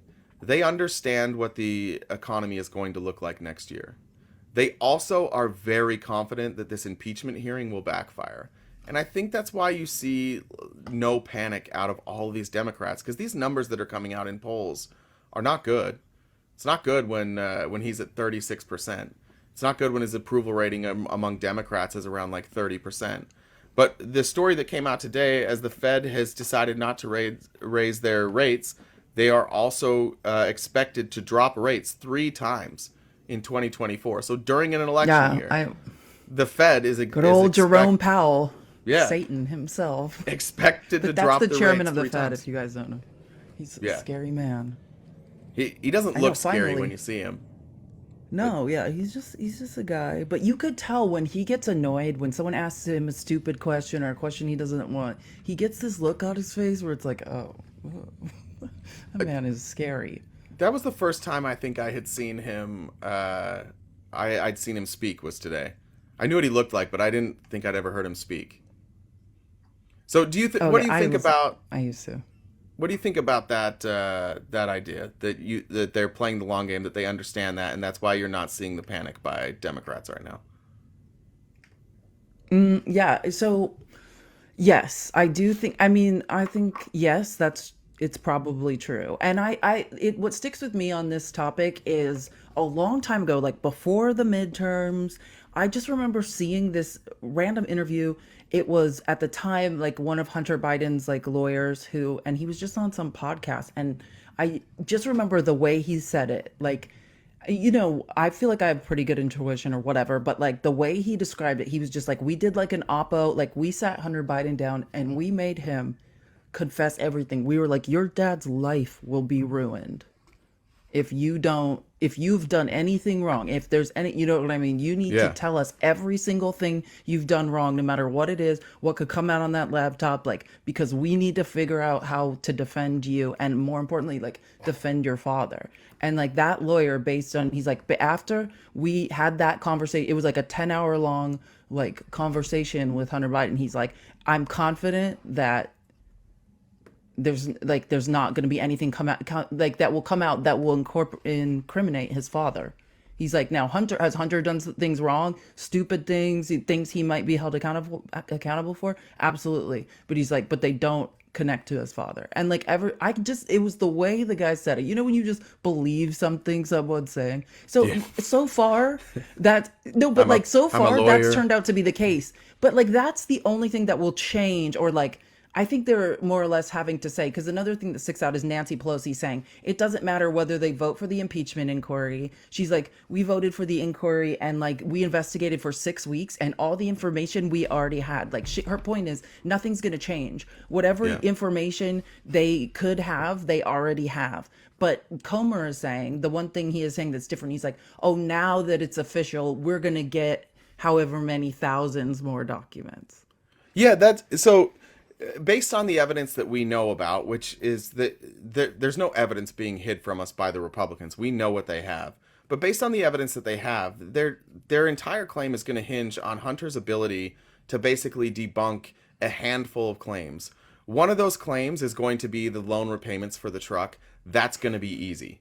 That's going to be very easy because those loan payments are going to match the amount that his monthly payments were for the truck. These were just monthly payments, by the way. Joe Biden didn't buy him a truck. He just covered his payments for 3 months.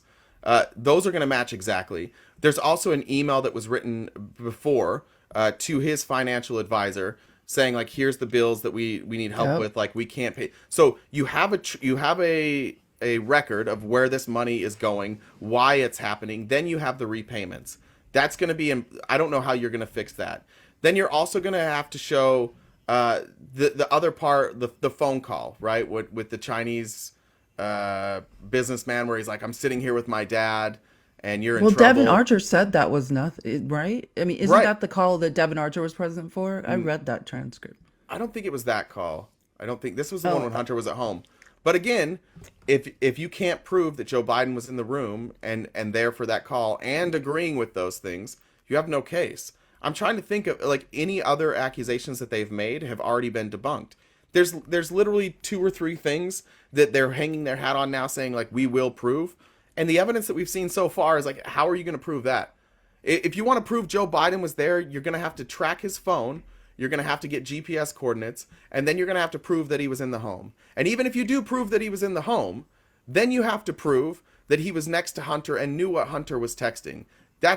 I'm in the house with people texting all the time. Do you ever know what anybody else is texting? Never. No, and then you have to refute. Devin Archer's testimony is that very much that Hunter sold the illusion of access to his father. That's true. That's true. Yeah, that's a hard one to overcome too. Is Devin Archer saying, yeah, Hunter Biden did say these things. That's how we were tricking people into giving us money. That's a good point. I was surprised by Hunter's voice, by the way. I've heard it. I wanted a more sultry voice. It wasn't as sultry as I wanted it to be. Yeah, so it's a hard thing to... But I wouldn't be surprised if Joe Biden gets impeached. I really wouldn't. Depending on when they actually vote, I'm trying to think of a Republican in the House that's not going to vote to impeach him. Like, if they voted to impeach right now without a case, they would all vote to impeach him. They do not care. The fact that they've asked for an inquiry with no evidence shows exactly how they're going to vote. So I wouldn't be shocked if he got impeached. But there's no way in the Senate that they're going to do anything about it. They're just slowly keeping a pressure campaign on moderate Republicans. You know what I mean? And the more time goes on, before it was like, we're not voting for an impeachment inquiry. You know what I mean? They didn't want Kevin McCarthy to take that vote to the floor. And time went on. They continued pressuring, said they were going to primary some of them.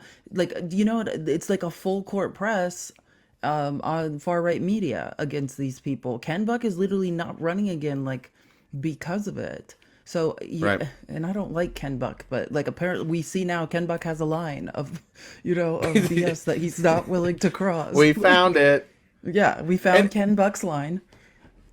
For those in the comments about impeachment, just as a reminder, just in case you didn't know, you get impeached in the House. That's basically just saying, yeah, we think the president did something wrong, that we think it was some sort of high crime or misdemeanor. And it can also even be as simple as just like behavior that a president shouldn't do. It's really broad. But in order to be removed from office, then you go to the Senate and they decide whether or not to remove you from office. There's a trial. Yeah, there's a trial. So when you say somebody's been impeached, that really doesn't mean a whole lot other than there was a trial that went to the Senate. That's why Clinton finished his presidency. That's why Trump finished his presidency. And impeachment is really... It's more like an indictment, I guess, right? It's saying, here's the indictment, now go try this case.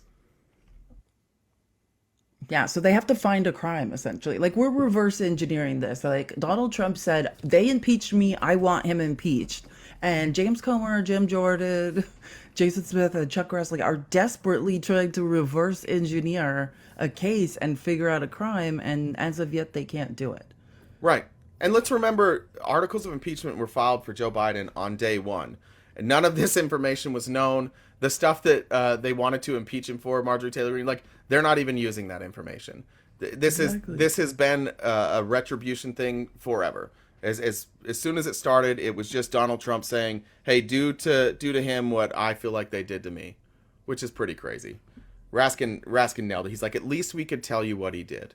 At least we could tell you what we were accusing him of doing. And think of this, like just imagine it was you, Republicans. Imagine that somebody showed up and they took you to court and they had no evidence of any crimes that you committed. Just imagine that. Now you've got to pay an attorney.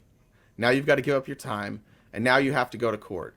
And they said, when they took you to court, the judge said, what are the crimes? And they're like, we're not sure. We're just, during court, we're going to dig through their life and we're going to try and find a crime. Like, that's not how our justice system works. That none of you would be okay with that. Not one of you would be okay with that. You can't start an inquiry and say, like, what's the crime? Oh, we'll figure it out. That's your party. Your party is a joke. Yeah, it's a literal witch hunt. I was watching, Ron Filipkowski was on Stephanie Rule's show, like whatever, I can't remember what it's called, last night on MSNBC. And like what he was pointing out was, he was saying like Comer promised over and over again in 2022 that he had been able, that he had 5 to 10 million in bribes from foreign governments paid directly to Joe Biden. Do you remember that? Like not a year ago, Comer's story was $5 to $10 million in bribes that went directly to Joe Biden. And now we're on truck payments totaling $5,000. Just under 5,000. Yeah, is where we're at. Is where we're at now, people. They don't have a crime. Like, this is insane. I didn't think about that. Yeah, 5 million in bribes down to 4,000 and change of loan repayments for a 2018 Ford Raptor. Yeah. And again, let's remind the things that you guys say you're upset about. Remember the border that you guys are so upset about? Well, your Republicans aren't going to do anything to change that. They're not working across the aisle with Democrats to try and come up with solutions that work for both sides. No, they're just going out and complaining about it and saying, we should be worried about this, and then spending all their time trying to impeach Joe Biden for lending his son close to $5,000 that was repaid.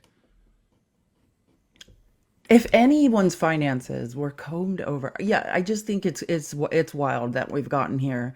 And that James Comer has no line, or Trump has something on him. Like, how much public embarrassment? How like, this is his legacy now. This is what James Comer's legacy is. I used to think that for Jim Jordan, he already let the Ohio State wrestlers down in the worst way. Like, this is just on bar. This is just his brand. This is Jim Jordan. This is the natural progression of his life. It's very easy to convince somebody once they have power, that the most important thing for them is to stay in power. And it's easy to convince yourself of that, right? So once you have this kind of power and you believe you're the good guys, you're going to overlook everybody else's behavior, because again, that detracts from the point that you're the good guys and you're here to do something good. So they all convince themselves that they're fighting this battle, this moral battle, and that only they can solve this problem. And then when they get to Washington and they don't do a goddamn thing, they convince themselves that it's not their fault. It's the Democrats' fault. It's not. They're serving justice here. They have to go after Joe Biden because it's justice. That's what they have a oath of office that they have to uphold. And I honestly do think that a majority of these Republicans think that. They're that dumb.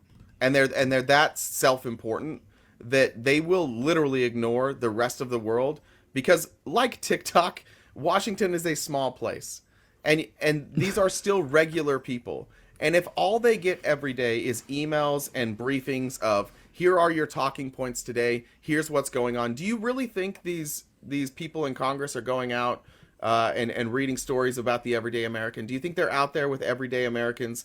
Do you think they understand what's happening in their districts, with individual businesses, with individual cities? No, they don't. They're handed a list of talking points every single day. And if you bring in enough dumb people, they'll say really dumb shit and they won't think for themselves. And that's what we have with the Republican Party.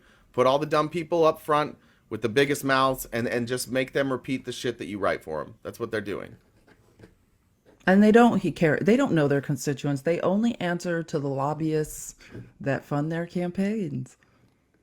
That is the only thing good about Matt Gaetz that I will say. Like, I think because he is truly Machiavellian and doesn't want anyone to have leverage over him, he does not accept money from lobbyists. Like, that is the most noble thing, may possibly the only The only thing noble thing. that Matt Gaetz has ever done.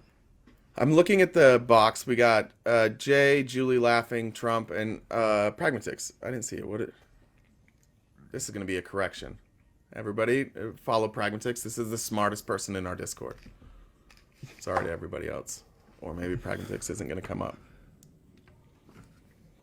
Julie laughing and Jay, are either of you guys opposition, though? That we know of. That's true. There could be some silent, smart people. Welcome. Yes, I would like to say first that I am definitely not the smartest person in the Discord. Shut A lot up. to live up to. I want to go back to Jerome Powell, my best friend in the whole world. If you, people in the comments, if you're a free market capitalist, and you ever need a little bit of dose of like reality, I want you to watch a FOMC meeting. I want you to go and I want you to watch a free market. I think it's a free market committee or free open market committee is what the acronym is. And listen to this man during a time of high interest rates look you right in the face and say, we need higher unemployment. He will look you right in the face and tell you he wants you to be unemployed. High unemployment. Yeah, he loves it. He wants no one to have a job. It's like cruel. I mean, true capitalism. Like, that man has no soul. And for everybody who is a Trump supporter, in fact, You didn't know the Federal Reserve controls unemployment rates. Yep. If you're a Trump supporter in here and you were flipping out about high interest rates, just remember Jerome Powell was at the head of that, and he was a Trump appointee. Thanks, guys. Bye. Bye. Thank you. Appreciate it. Yeah, 100% right.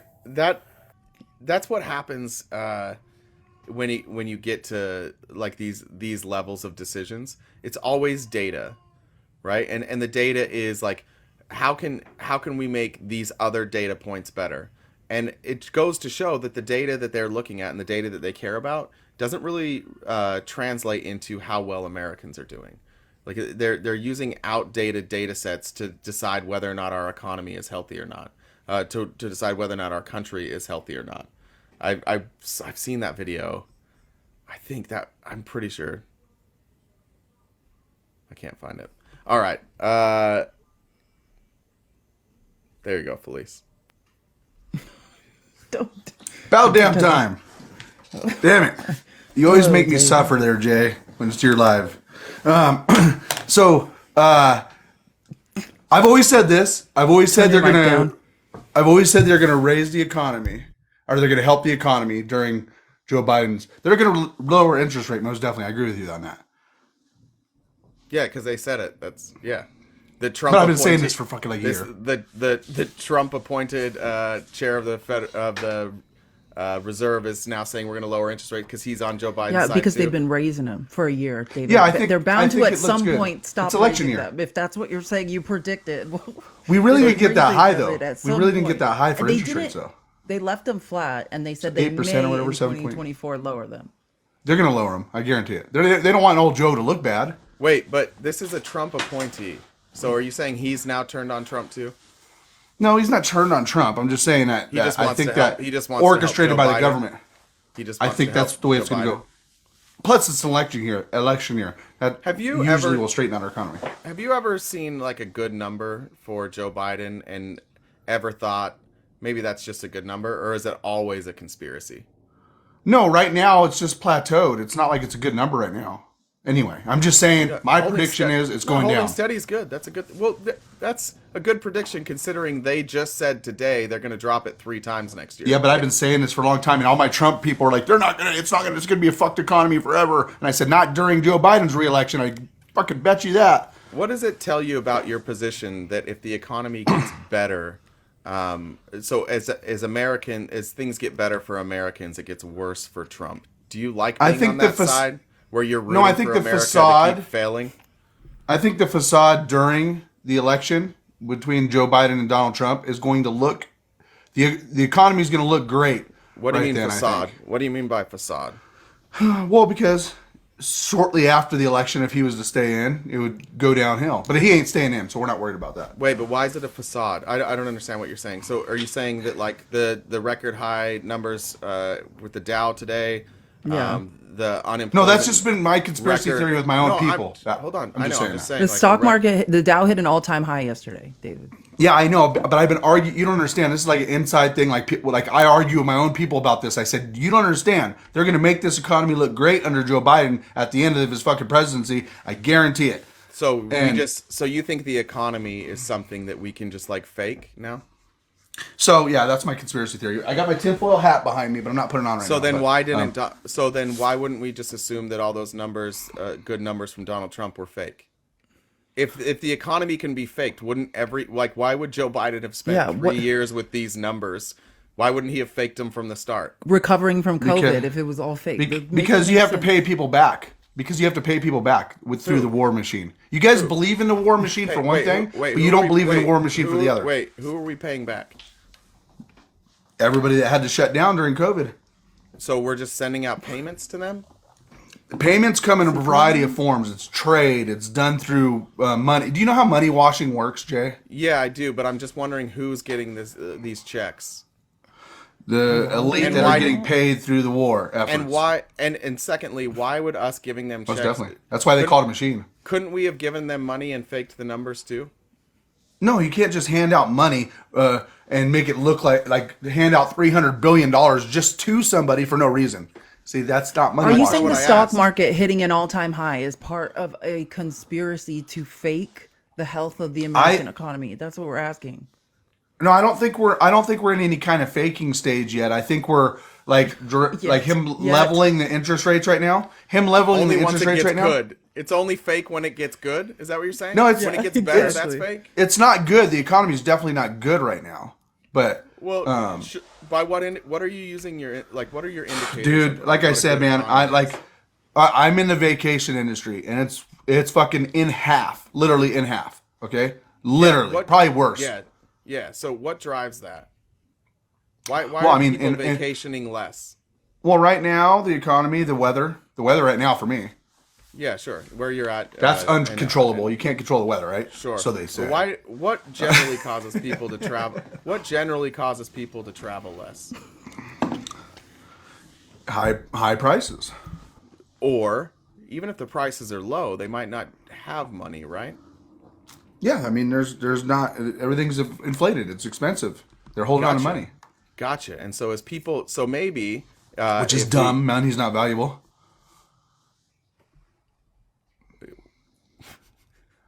Money's not very valuable right now. But hey, no, hang on. Let's go to Hunter Biden, please. Fuck the economy shit right now. Hold on. If I go to the grocery store with $100 bill, or if I go to the grocery store with my iPhone, which one are they going to take as payment?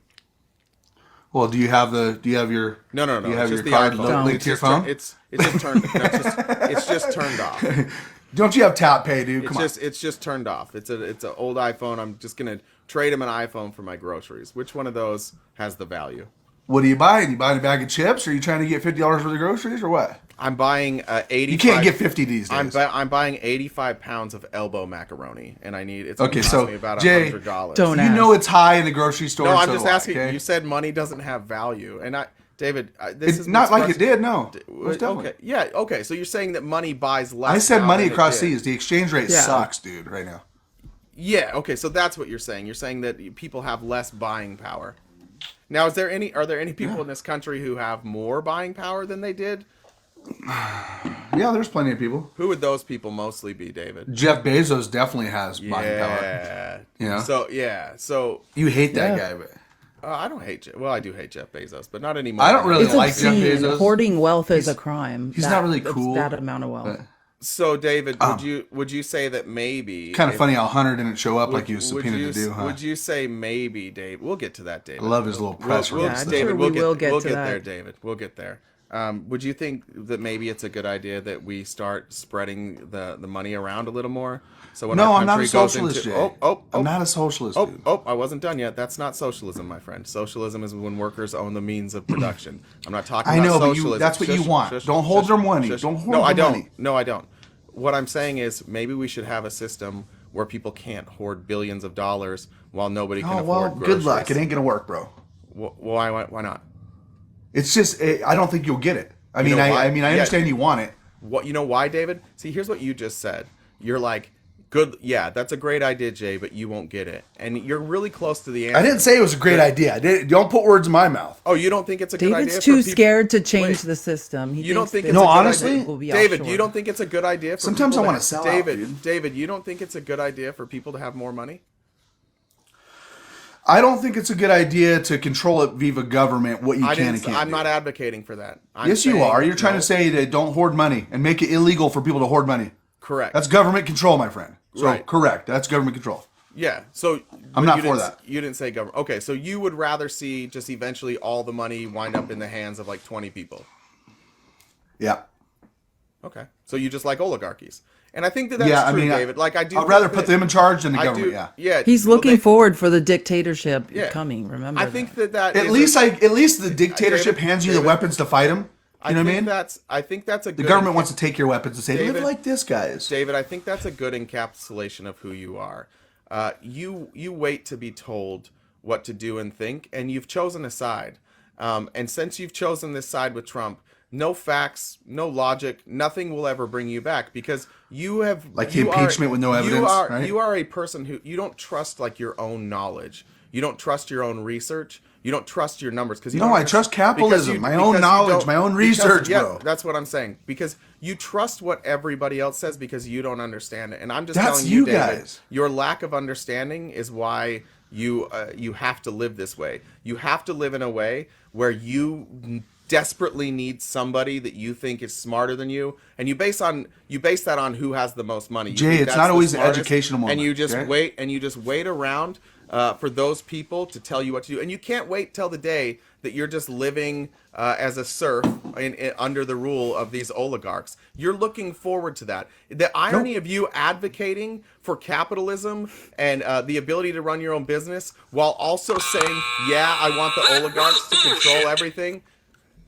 David, I'm going to ask you a favor. I'm going to ask you not to be a fucking asshole for 2 seconds. Don't play audio. David, you called my mom a whore the other day. I did not. On a live. Yeah, you did. I did not. That's such a lie, dude. Essentially, David, you said that I did that not. my I just said you were adopted, dude. Yes, I was afraid of this. Why, Yeah, David? Why this the is fuck why, would David. you So say I'm that? gonna Why are you ask- getting all? So, David, I'm going to ask you to be a normal human being. That was not meant to and be offensive, don't- dude. And don't play sound effects when other people are talking. Be a Don't say I said that about your mom. Be a normal human being, David. Don't interrupt people's sentences with your But sound that wasn't effects. true, Jay. You're like a 12-year-old. Yeah, that's and not- This is what I'm telling you. David, you don't know enough to have an opinion. You don't. You don't know enough Well, about here goes the economics to demonizing have an side of you, opinion. right? No, this is me. First telling you cried David, about something, and I that didn't say You don't that. know what you're talking about. That's what I'm saying. You I did Okay, not well, say that, David, Jay. wait, hold on, never David. know Stop what you're denying it talking because about. independently of him, I had not spoken to him after that live because I went to sleep early. The next day, Nemo also hadn't spoken to him. He told me the same exact thing out of his own We were mouth. talking about He said, broken homes, and I "David just said he was adopted. That's speaking- it. That's all. And he said my mom's in here, and I said, oh, I'm sorry, dude. I did not say anything bad. No. Well, she It's is just right bringing now, shedding too, so light that right. you were adopted. You should understand broken homes. No. That's all, dude. No. What you said is we were talking about women. We were talking about marriage in general. And we were talking about choices. Broken And homes. You brought up the fact that I was adopted. When we Broken were talking- homes. When we were talking about women, it doesn't matter, David. I don't really care about this. I don't. It wasn't meant to be like listen, that, dude. Listen, You took it listen. the wrong way. I'm sorry. I don't care about this, honestly. I just want you to understand that. Well, don't say I called your mom David, something I didn't. shut up. That's not true. Shut up.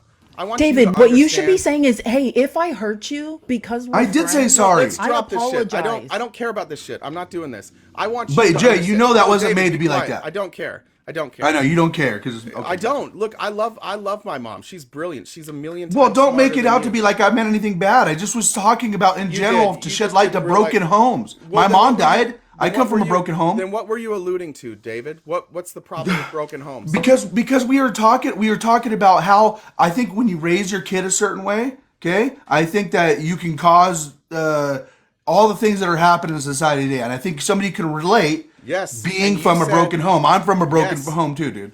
Yes, and you were saying that my lack of your morals was because my mom chose to leave a family and give me up for adoption. You said it was for And your you own were- good you were reason, too. And you were applying that to morals. David, I will say this. I don't have any of the beliefs that you have, but you have no morals. You have zero morals. You will lie every single day, and what you do. What am I lying about? And what you do, David, is you refuse What do I lie about? You refuse to educate yourself So I so thought. that you can say, "I'm not lying. I'm just dumb." But you do this every day. You show So up what- every single day and say things that aren't true, and then you come on my Like live, what? And your ADHD is so bad that you can't even listen to a sentence. You got to play your little noises all day long. David, if you want to be taken seriously as a human being, then learn how to have a conversation one-on-one.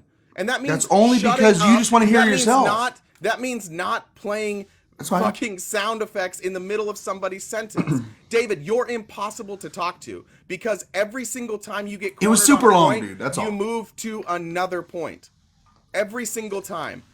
I just said the capitalism thing when we were going into capitalism, when we were talking about capitalism, I was like, yeah, okay, this is What just is my capitalism, prediction. David? What is capitalism? Oh, come on, don't make everything a What is fucking it? education, like try to make me look to be dumb, dude, because that's all you do. Yes, David, That's all I'm you try to do. exposing you because you What do don't you mean know what exposing you're me, talking- dude? What's I capitalism? just- What is it?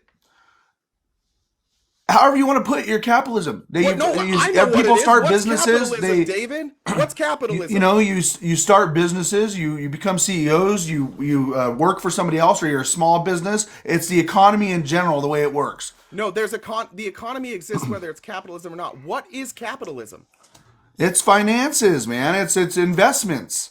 It's investing into capital, man. You take your capital, invest. No, you invest with capital. Yeah, you don't take your invest- capital and invest it into properties and things. I mean, lots of Okay, stuff. gotcha. So capitalism is basically just that private owners can profit. That's it. Yeah.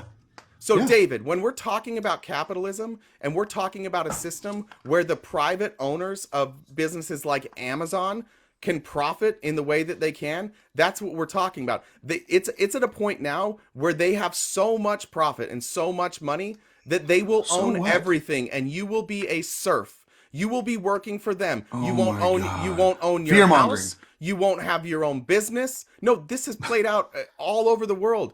Again, have you read the Communist We're not all over Manifesto? the world. We're America. Have you read the Communist Manifesto? Have you read Marx?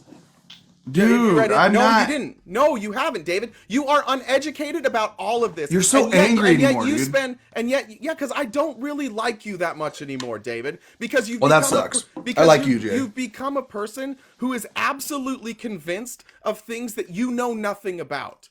You take strong, Well, I knew that about you take already, Jay. That sucks, You 'cause take I like you. strong stances, David. You take strong stances without any backing. You advocate for capitalism. That's not and true you either. don't know what it is. Once again, you're telling lies. You know, Jay what tells lies. lies. Did I I tell? got it. What lies did I tell, David? Well, that I don't believe anything off fact. I didn't say you okay? don't believe it. You that I believe a tell lot of things. lies. I said you don't know things. Oh, you everything always try to about call you me is a dumb in front of belief. your whole audience, dude. That's okay, Jay. I still like you anyway. You can hate me all you want, don't but I still care. like you. I don't Okay, care, David. so I know you David, became you- this David, at angry least- person. I'm not. I don't know, David. I'm not an angry person. I've been happy this entire time. You're scared of the world. I get it. No, I'm not. I'm afraid that people listen to you. I'm I know. afraid that people hear you and they hear your confidence and they confuse that with you making educated claims. I got an You email for say Donald Trump, things- by the way. You say, see, there it is. See, you can't even listen to a sentence, David. You're not. I'm equipped for sorry, this. dude. You are nothing but a glorified cheerleader. You're told what to say, and you go out there. Who with tells your me what pom-pom, to say? And you say it. Who tells me what to say? Donald Trump. Guys, tells tap you what the to screen. say. Oh my god! Let's oh my get to god, Donald dude! Trump. Look at. Turn around, David. Turn around. Yeah, yeah. What's behind you? Why does that bother you? David, ever Because- since Trump because started he's a advocating for fascism, you literally changed your whole personality and are now going around saying, "Oh yeah, I want fascism." Because you heard Donald Trump say it. If he tomorrow came out and said, "Here I've comes always we had him want dressed like a socialism king. now," you would be a socialist. That's what we're trying to tell you. You don't have an actual belief system. You're not researching like what's best for your family, what policies. You're just like Donald Trump tells me which way the wind blows, and I That's not true, though. that. It's 100%. I agree with Project true. 2025. I agree with Project 2025. You haven't read Project 2025. I have it printed out right here, and I've read quite David, a bit. You I would understand know that you can't. haven't. We've Explain talked what about it it. is then, David. I have Tell it me- sitting on my computer right Tell now. me that means you printed something. Tell me one. No, part of hang Project- on. Let's Tell don't me go all the one way part there of- yet. tell Let's me talk about one Hunter, part- please. Tell me one part of Project 2025 that you agree with. I came in here for Hunter. Come on, Tell guys. me one part of Project 2025 that you agree with. By the way, it's not an Tell me impeachment, it's one part inquiry. of Project 2025 that you agree with. So don't say Mike Pence Tell said me that he would never one- do that. David, or Mike, David, Mega Mike, David, sorry. nobody cares. Answer the question. Oh, Give me we one care. part of Project 2025 that you agree with. I agree with allowing him to hire and fire the entire staff. I mean, That the already entire exists. staff. That's not Project 2025. That's No, just no, what the yes, it is. president's It allowed has to do with the executive branch. Anyway, I have to go back to the paper and look at it. I don't retain exactly, information. David. Okay? This is Ask exactly what Felice. Felice said. You don't know. You just know that you agree Dude, with I'm sitting Trump. right behind it. You just agree with Trump. You don't know anything about. I can't what remember Trump did in everything. 2020. No, you can't remember anything, David. Not one Okay, thing so Project far. 2025, they want to get rid of this fucking woke agenda in our schools. I agree with that, okay? So if you want to paint me to be what I'm not, go ahead. Well, Because hold that's on, what you David. wanted That's to a hear. fallacy. You wanted to hear David, the buzzword. brought to you by the Moms of Liberty. That's not even a thing happening. No, you wanted to Project hear- 2025 is a literal social engineering project. Yeah, I don't believe in teaching systemic racism in class and stuff like that. Yes, I don't believe in that. It's not taught. Listen, CRT specifically, David, which I've already explained this to you, and you refuse to. So don't hear. say I don't know It's a Project college. 2025. You It's don't. a college. That's not I what it do. is, David. It's not what you're describing is not happening. CRT is a college level course that discusses how different systems were. We're going to eliminate the schools. To favor. There's going to be money going to rich, parents for charter white schools. Landowners. That's who the Constitution included originally. White landowners. So Look, it's CRT. paint the stop. racism It's all about you how want. systems were built around that and to benefit those people, and it's about how those systems work to oppress anyone that is not in that group. David, that's don't a college need- level course. No, in schools, David, you need to hear this. CRT is not being taught. Stop saying that. I'm in You Oregon. think It it's being is. taught in elementary school or in high school. It's not. It is. And there's also No, tampons in the what boys' you bathroom. don't What's- want is what's people critical learning race theory? about the transatlantic slave trade. David, And there's explain- also- David. What's critical race theory? I think that critical race theory, there's a lot of theories on it. And they're theories. They really are theories. Yeah, because they're it's teaching called history. Theory. It's called a theory. We all I know, understand that I critical know, race theory I is know. a theory. What is it? So, there's different authors that are doing different books now, and they're I trying to understand that, paint but what is it? history What is into it? a different narrative. They're trying to paint history into a different narrative and pin kids I'm up not- against each other. No, David. I'm Yes, not they are. asking. No, David, listen. I'm not asking you to tell me some things that you've read about critical race theory. I'm not telling you some examples of critical race theory that might be taught. I'm asking you what critical race theory is. What is Well, it? I mean, the fundamentals behind it is supposed to be good, like teaching people what happened in history. I mean, that's not bad by itself. Do you know what critical theory is?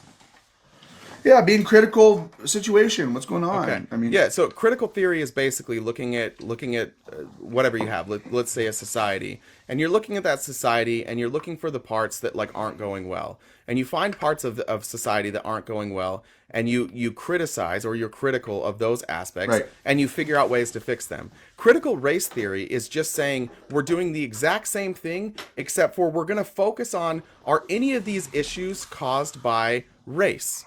And if the issues like constructive criticism. and if the issues are caused by race, we should fix them. David, do you think it's okay for us to look at our system and just suss out like whether or not some things are caused by race? yeah, of course it is. Okay, that's critical race theory. So you agree I with know. critical race theory. But the problem is, David, and here's the number one problem with you, is that you care about outcomes and you don't care about how those outcomes are accomplished. Like for me, David, I want I want the Republican Party to go away. What I would not advocate for is giving power to Joe Biden to dismantle the Republican Party, to put you all in jail. Now, you are different. You say, I want my things my way so bad that I'm willing to give power to one single person in order to get my way. It is dictator for a day. You don't care about democracy. You don't care about me. You don't care about my family. You don't care about Felice. And this is why, David, I say that you just went off on a rant. This, David, and didn't even let me explain why I don't like it. And this, David, is why I say I don't like you as much anymore. Because you don't even give me. You didn't even let me tell you what I don't like about it. All you care about is Donald Trump, and you're advocating for a person who will come in and harm others you answered to your get own the question, policies that you want. You care about no one but yourself. Jesus. So Jay, the whole time you just went off on a rant about I don't like. Just respond to what I said. I'm not asking for a criticism of me. Respond to what I said. Yeah, I know, but I'm saying I'm giving you my criticism in my comment. So the reason you'd be a fool to say that people don't abuse their authority ever, okay? That includes when they have the authority to teach our kids and write books, okay? And they want to put this slanted narrative to pin kids up against each other using history to do it. Do you think it's wrong to abuse your authority? Yes. Then why the fuck are you advocating for fascism? You're advocating that Donald Trump be allowed to abuse the authority that he's been given by our Constitution, that he will take more powers than our Constitution has granted. Find me the man, I'll find you the crime. This is the thing, David. That's you guys. You don't care about people overstepping their role. That's Stalin, bro. You don't care about people forcing their agenda on others as long as it's the same agenda that you like. And what's convenient for you is you don't have a fucking agenda. Your only agenda is to just do whatever Trump says and defend it blindly. You don't know what he's advocating Not for. blindly, you bro. don't know Not what he blindly. stands for. You just put up the signs of Donald Trump behind you, and then you just do whatever he says. You're so angry anymore, dude. You have no Sucks. real feelings. You have no real prospects for like what you want to see out of this country. The only thing you care about is that Donald Trump is president. If Donald Trump's like, hey, by the way, we're also going to segregate the country, you'd be like, cool, let's do it. I'm now a segregationist. I'm a fascist. I'm a segregationist. I'm Democrats for Trump. I'm whatever you want me to be. You know what I really think you are, David? And I think you're a coward.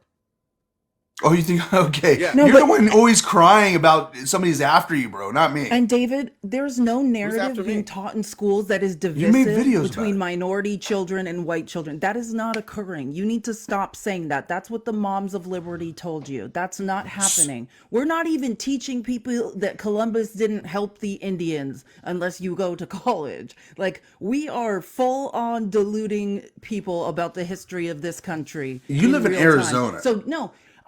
Stop, David. I used to be a teacher. Don't tell me what curriculum looks like, David. And Oregon is not that way. Stop talking. You're talking about creating it's wrong that you're saying white kids are being made to feel uncomfortable, which I'm saying not through the historical curriculum being taught in schools. That's an absolute fallacy. But the thing is, David, about your children that I do care about, and I care about your wife, who's an immigrant, and I care about your biracial children because I as well am biracial, multiracial, and I understand what it's like to feel like that in school. And you as a parent need to educate yourself about what's going on with race in this country and how children are being discriminated against. You are not prepared to parent a biracial child in today's society. I care very much because I was one, and my mother was like you and didn't think now I'm not existed. prepared for my And kids. My experience, CPS coming in my house. My experience was completely different. And listen, at best, my mom genuinely didn't know what she was doing and how damaging it could be. And at worst, something else entirely was happening there. But it is when you are the parent of a biracial child, you need to educate yourself about that and understand. You don't even understand that CRT is not being taught in schools. Oh, it is being taught in school, especially in Oregon. You have no idea what I literally sat here before I went to the bathroom and I told you what CRT was. I told you it's a graduate level course. It's only taught in college, and you didn't hear any of that. No, that's not true. But what I'm saying is in different states it's being taught different ways. That's why they call it theory, okay? Because we have a theory about some of this stuff too. That's absolutely not why. What is No, being that's not taught- why you're right. What, I mean, what I was gotta being admit taught? that I'm What wrong was on being that taught part. to your children that was a problem, David? What part of Um, CRT right- did your children get taught that was a problem? I would say more of the woke agenda than the No, CRT. okay? what specifically were your children taught that was it? Because you obviously you're not a teacher. They're trying to put tampons in hold boys' on, bathrooms. hold on. Obviously, Actually, it's law in Oregon. Obviously, you're not a teacher, so you don't know the curriculum. I just asked you what part of CRT. I didn't say curriculum I just right now. asked you what part of CRT you had. A I disagreed problem with her. and you said tampons in the bathroom. Yeah, I said because I said more of the woke So agenda what, than the critical what race theory. part of okay? So right you now. don't have a problem. So CRT is not being taught, and you agree with CRT. No, but I agree with. Okay, so let me step it back. Let me step back my stance a little bit. If So- you believe systemic racism exists, which you say all the time, does. David, that you that is what CRT is about. It's about looking at this I country was understand. built and to benefit the people it recognized as voting citizens, which were rich male landowners, white. let me landowners. reanalyze my It- situation for a second That's and that's change what my it is. stance. You want already to change say people's you know opinion, Systemic racism exists. Stop debating it. but you want to change people's opinion. So let me step back on my stance a little bit. Okay. So what I will say is I don't like what's being told to me. Okay, what's being told to me, whether it's Fox News, whether it's right slanted media, that's telling me, well, they're trying to pin this critical race theory so your kids so they could be angry with one another because of their race. And if that's being done, I'm no expert, okay? But if that's being done, that's what I'm against. So isn't that an okay stance? Is that an okay stance? No, it's stupid, and I'll explain why. David, okay. If you're teaching children that in this country black people were oppressed specifically by white people, that is accurate history. But that's not what I said. Hold on. But this is. I was trying to take back my stance for you listen. guys. No, but listen. When we are teaching things like that, when we're teaching things about historical oppression, specifically by white people, do you really want to fix things, Jay? David? Yes. If you'll shut the fuck up for a second, you'll hear what I'm saying. We're teaching that, and in many Republican states, they are banning teaching that historically in this country, black people were oppressed by white people. And the excuse that they're using is that this turns kids against each other. Well, what kids, David? What kids? Who's this going to hurt? Are you saying that it's going to hurt white kids' feelings to find out that their ancestors oppressed black people? Well, okay. Sorry. Being honest is okay. David, I came out of a being cult. honest When is. I came out of a cult, But you're not being honest. When I came out of a cult, I found out how much oppression my cult had or how much my cult had oppressed other people. I found out how much abuse they had caused. Practice what you preach. Why not be honest then? I am, David. I am practicing what I You're preach. not. Which is why when I left a cult that oppressed people, I decided I would never again be part of an organization who actively oppresses people. And the Republican Party, led by Donald Trump, actively oppresses the LGBTQ community. They actively oppress African American. And I told you, if Donald Trump's lying, I'll change my stance. They actively oppress African American communities. They But he's not lying. actively oppress women. And you're cool with it. And you're saying this No, I'm party not. that actively Don't put words oppresses in my mouth all like these that. people, you know what we should do is give them unlimited power. Unchecked power. It's not unchecked, but yes, unlimited Who's upfront checking power. it? Who would check Donald Trump's? Who would force Our Donald Trump to- Congress. Who would? Our no, Congress. How? Impeachment. Impeachment doesn't mean anything. Oh, it does if you convict. No, that's in the Senate. I know it's in the Senate. I'm saying but it guess does what? mean But then something if you Donald convict. Trump has control of That's the our check and courts, balance, bro. there's the courts too, and then the courts can overrule that. And we've already learned that the courts will tell us one thing and lie and say they wouldn't do something, and then they absolutely will. So our system needs to be fixed, of course. But what I would like you to do, Yes, if you but could, is be honest. So be fix honest, our bro. system. So fix our system before we put in a fascist. Don't ask a fascist to fix our system. So we're so uneducated, guys. Remember, we're so uneducated. all Not of us, guys, okay? you're talking to me, and I'm saying you're No, so I know. uneducated. No, I'm saying, but in general, No, you you're guys. talking for you. You want Okay, me to for talk me, you. for me, Jay. Okay, for me, I'm uneducated, so I'm gonna fit your narrative here. Okay, Thank you. Why can't you ever be honest about like the reasons we fear these things? And you can be like, okay, well that's understandable, but actually it's not being taught this way, David, guys. We I should change the am- way I think. David, I am Not honest. really. You yell and I know- scream and David, I know why fearmonger, you're. dude. I know why you're scared, and I've spent months, hours, For my kids. hours after hours after hours I've spent talking to you. And you know what happens, David? Every What? time we like find some sort of agreement, like 2 days later, I'll see you on a live arguing the opposite point again. Why? Because you found out that doesn't Oh, fit that's with why you're Trump- frustrated with that me. it doesn't fit Trump's narrative. Yeah, dude, you're just in a cult. And No, and you know so- why?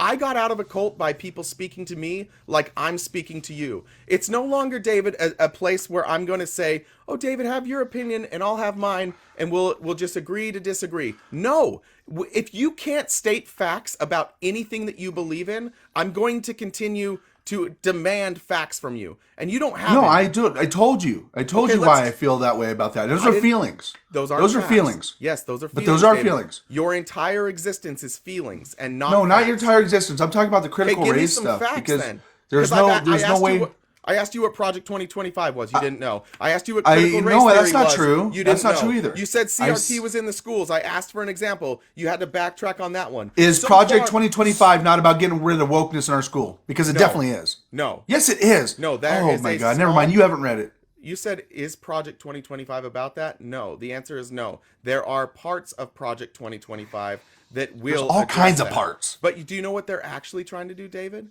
They're trying to get rid of Yes, the- they're trying to give the president control. They're trying to get rid of the Department of Education. They want. I know that. Yes, and you know who that's going to hurt? No, we're gonna have charter schools. Poor It'll people. work. Poor people. Underserved. Poor people communities. get money too, bro. They get No. taxed. No. They're advocating that they'll get less money. That schools in poor areas where they can't afford to go to a charter school, they can't afford to homeschool, those schools will get less funding than they have now. Okay, in these metropolitan areas, yeah, I'm sure. Okay. Yeah, so you're good with that? No, Yeah, they're your gonna get kids more are money. I important. think. Your kids are important, but fuck poor kids.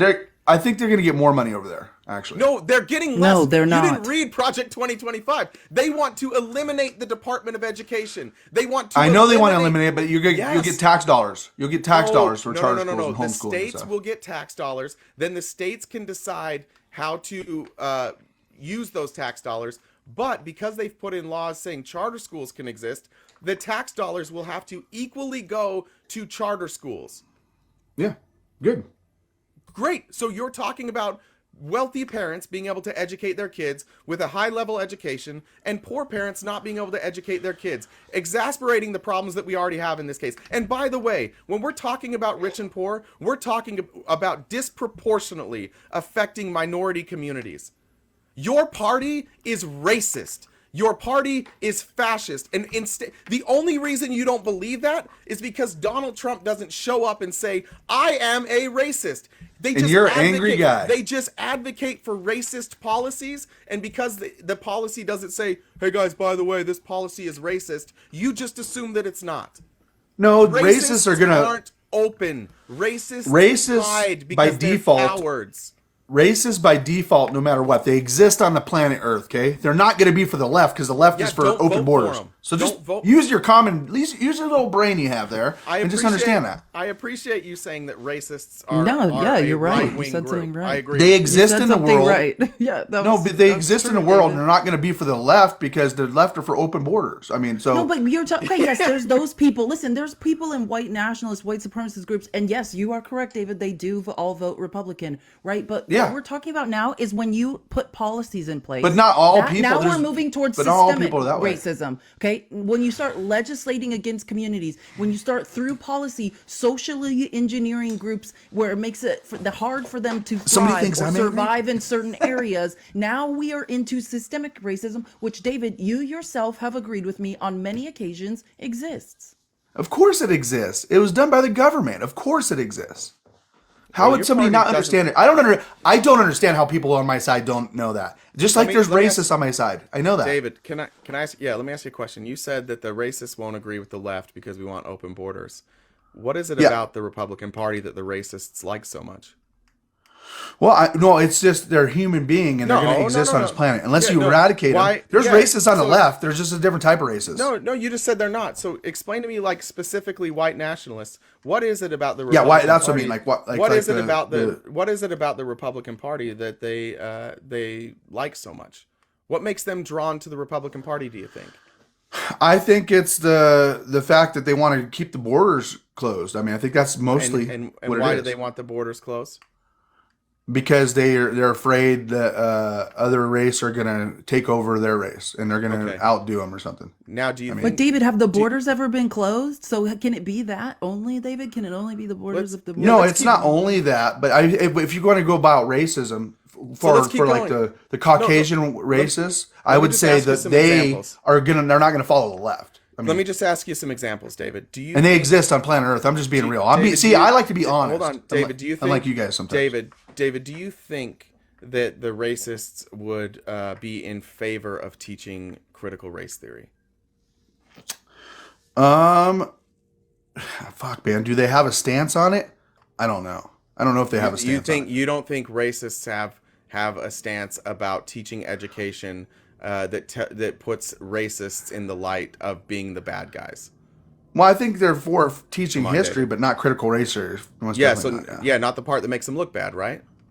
Well, I mean, dude, that's what I'm Talk saying. about racists, David. It's Dave, slanted. you don't need to defend racists right now. I'm not calling you a racist. I'm not defending I'm asking- racists. I'm Okay, saying well, then I'm just- saying Then let's because be that's honest, something David. I don't want Racists- either. I mean, if you're racist, you don't want. Nobody wants to be exposed. Nobody wants to be exposed as a hateful person. We all. Right. None of us want that, including racists. So what Yeah. are they? Are they going to come out and just say like, get rid of all minorities? No, they're going to. But there's side- racists on the Hold left. on, It's a different hold type of on, racism, though. Hold on. They're going to side with the party that does the most to help them and keep minority communities at the very least separate, but at the most keep them down. They want that type of separation. So when you're talking about things like defunding the Department of Education, taking money from underserved communities, that's why the racists love you guys. That's why when you hear people talk about the replacement theory, that's why they love you. Because the policies that you advocate for are systemically racist. You yourself, David, can be non-racist, but advocate for policies that you're unaware are systemically racist. And that's why the racists stick with your party. why do we want to talk about it all the time, though? I don't understand that. Because, David, your party is actively working to change our country and strip the rights away from people, from women, from minority groups, dude, from the the women thing now. LGBTQ Oh, God. community. Think about it this way, David. When our country started, we had the option to give the rights to everyone. Well, we're happy, I guess. I You know. guys just- aren't. yeah, sure. When we started this country, I'm David, very happy, When dude. we started this country, David, we had the opportunity to give the rights to everybody, but we didn't. We gave it to white men. So that means, David, that any action that we have made since then to give rights to anybody was argued by white men. White men have been since 1776. Dude, I feel so sorry for you, dude, Since honestly. since 1776, the people with rights have been You've become reluctant, pathetic, dude. have been reluctant to give the rights to others. Is that not true, David? Yeah, man. I mean, the fucking Okay. bad white man, bad Okay, orange so, man. So Okay? no. This isn't bad white man, David. This is I'm a white man. I'm just saying. I can look at this and say, from the beginning of our country until now, and including now, it has been people trying to get equal rights. And it has largely been up to white men whether or not certain people got rights. It's largely been their decision. And now what's happening, and the reason you keep hearing about replacement theory and CRT is because statistically, white men will no longer be the majority. And they're very afraid of what's going to happen because historically in this country, being a minority meant you were mistreated. So suddenly white men are like, oh shit, what if they treat us like we treated them? And so they are going to fight against giving Dude, I freedom guess, bro. and rights to everybody else. Oh, you my can laugh goodness, all dude. you want about this, but it's dead right, David. It is dead right. Dude, the only one that seems scared is you, bro. The only one that seems so scared and terrified is you. I am very afraid of David, of Donald course Trump as this doesn't president. bother you, and you're like, who cares? Of course, it doesn't affect you. It does not bother me that the white man's going away like he's making it seem. I mean, well, it sure seems to bother a lot of Republicans. It bothers Charlie Kirk. It bothers Tim Pool. It doesn't bother Charlie Kirk. He talks. Want me to read his tweet from yesterday? Yeah, I've seen some of the stuff Charlie he Kirk says. talks about is how white people are going away, how they're being replaced. This is Charlie Kirk's main issue. It's the thing he cares about the most. Well, is he wrong for wanting to keep his race intact? I mean, I don't know. Not his race intact. Wait. Let's get this right. It was a good question, David, but let's make sure we get the word Is he right. wanting to keep more white people populated or something? Is he wrong? There's nothing wrong with that. I mean, there's nothing wrong with advocating that white people maintain their supremacy? No, with maintaining population size, dude. I'm not saying for supremacy. Yeah, that's how you have. That's how you would have white people exist. They're going to be supremacists. That's how you would. Jesus Christ. That's how you would maintain supremacy, David. By a white man being here on planet Earth? Yeah, that's what he's saying. Oh my goodness. This is what Charlie Kirk's saying. Don't laugh at me. This is what he's saying. So what? He wants to keep the white population up. That doesn't mean white supremacy. Just because you're white doesn't mean make you white supremacist. That's literally what it means, David. No, it doesn't mean you're a white supremacist because you're white. Why does he want more white people? Dude. Why? Who cares? No, but why? So that way there's more. So that way there's white Specifically, people. only white people. why Charlie does he- Kirk wants. okay, He wants so to it's- increase the white birth rate, David. Why? Why does he need more? So white people, what? David? Why does he need more white people? To maintain their majority or whatever. Maintain their what? Majority. Why do they want a majority, David? Or just even or whatever. Why do they want a majority? Is it for like a class picture or what is it? Why do they want a majority? Well, I mean, I maybe not majority, but maybe just in general keep the population up. It doesn't even have to be majority. No. Well, no, he's specifically talking about a white population. So why does he specifically want to increase a white population, David? Because he's concerned that the population of the white is going to become the minority. And why is that concerning? Because, technically, like what was the Caucasian? Can I just ask? Well, no, just hang on a second. Is it like, what if you were getting rid of a minority? Let's just say you were getting rid of a minority race, right? You were getting rid of them, okay? Mm-hmm. Would you say they were wrong by wanting to populate more? No. Okay, that's what I'm saying. Okay? Who's trying to get rid? You go ahead and try to put this white power narrative. Wait, hold on, David. Who's trying to get rid of white people? I don't think anybody is trying to get rid of them. This doesn't work. This analogy doesn't work. No, right? I don't think anybody is trying to get rid of them. I think it's by default it's happening. No, David. Let's keep going down this road. Doesn't matter to me personally. But why is Charlie Kirk worried that white people will be the minority? He just wants to. He's a white Caucasian. He's worried about his own race going away. I guess. Why? That's his personal concern. I guess. You think it's just a personal concern? It's an outspoken podcaster that wants to express his concern, just like you do. And his concern is that that he's very concerned about the color of people's skin. He's very concerned about what color people's skin is. Why? See, when I see him talk, I don't see that really. I really don't. No, you don't get to bail on it now. I'm asking you why. I'm not bailing on anything, dude. I think that there's nothing wrong with it. Wait, so you think there's nothing wrong with advocating for white people population of the white? Yes. No, I don't think so. So that they're in the majority. Got it. What? What Felicia's shaking her head. Why? No, now I'm asking David. Now I'm asking why. Because I think that if you want to populate your race more, there's nothing wrong with that. Why? Whatever race you may be. Why? What do you mean why? Because if you feel when you want to have children, why should you care? There's lots of reasons. David, Caucasians don't have as many kids. David, you have biracial children. Yeah. Charlie Kirk would not be a fan of that. No, he's okay. He doesn't care what kind of kids you have. Yes, he does. He wants more white children. That doesn't mean he's against you having. No, that's not the truth, dude. David, when he talks about the statistics, he doesn't talk about just immigration. He talks about the fact that there are more biracial and multiracial people, and that is getting rid of white people. He said that's what's happening. Yes, but he says he's worried about it. He's not saying this is. If I say mostly black people play basketball, is that racist? David, he's not. Is that racist? No, because when it becomes racist, David, is when you start saying we need to breed more. Talking about what's happening is not racist. David, thank you. Clear. But that's not what he's doing. He's not. That just is what he's saying, doing. No. If he was just saying, here's the demographics and how they're changing in this country, that's Yeah, fine. let's have more white He's kids. saying- That's okay. He's saying, That's here's okay. the demographics, here's how they're changing, and this is scary. We're being replaced. He keeps saying, we are being replaced. What does that mean?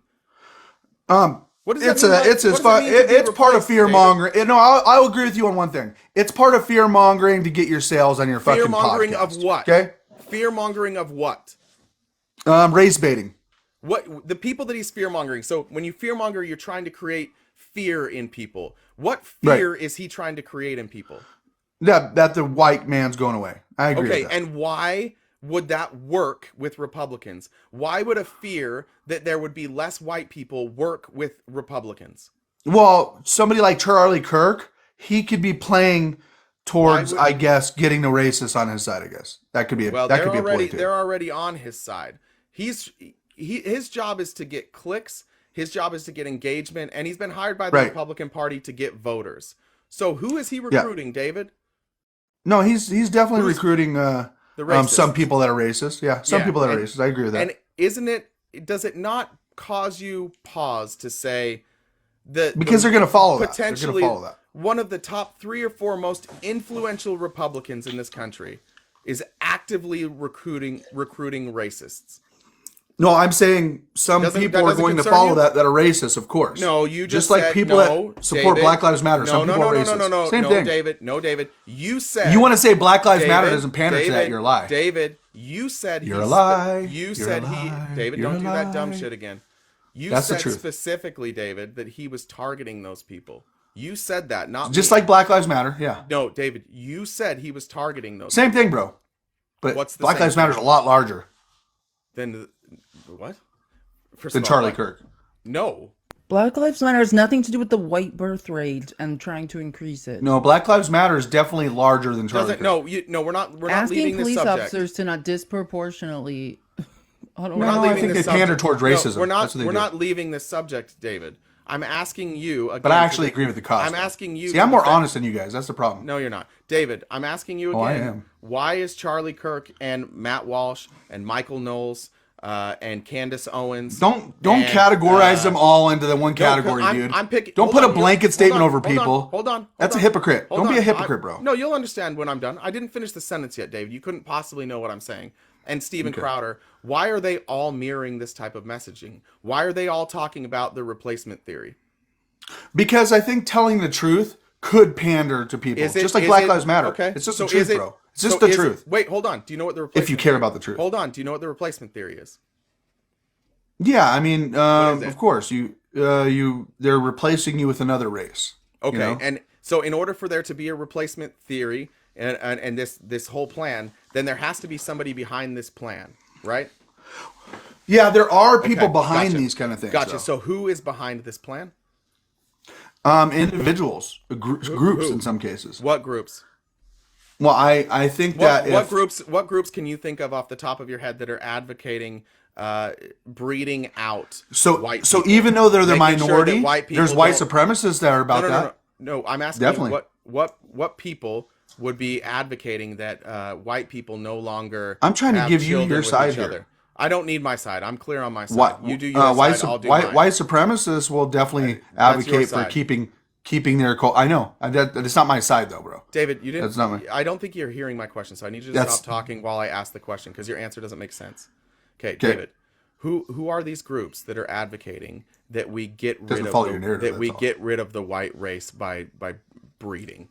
Who are these groups? Well, I think Charlie Kirk is advocating for more white people to be born. No, David. Who are the people that? So it's not following your narrative. Gotcha. No, you're not following anything, David.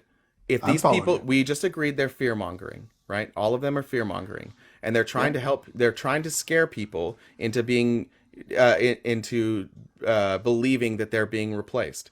So in order for this to, like, one, what are they afraid of? Being replaced. Why? You can't seem to answer that. So now I'm going to ask, like, who is running this big conspiracy to replace them, and why are they running this conspiracy? So I need to know who is doing it and why they are doing it. Who is convincing all these people around the world to do exactly what you did, David, and make biracial babies?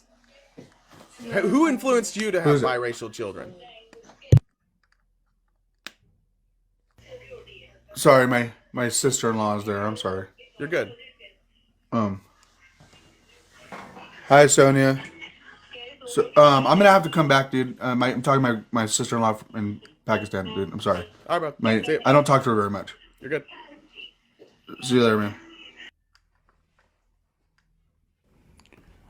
Wow, David's getting worse and worse every time we speak to him. We're at the Now point he's with defending the replacement theory. Yeah, we're at the point with David where he's an open fascist, saying like, yeah, we do need to be aware of this replacement theory. We do.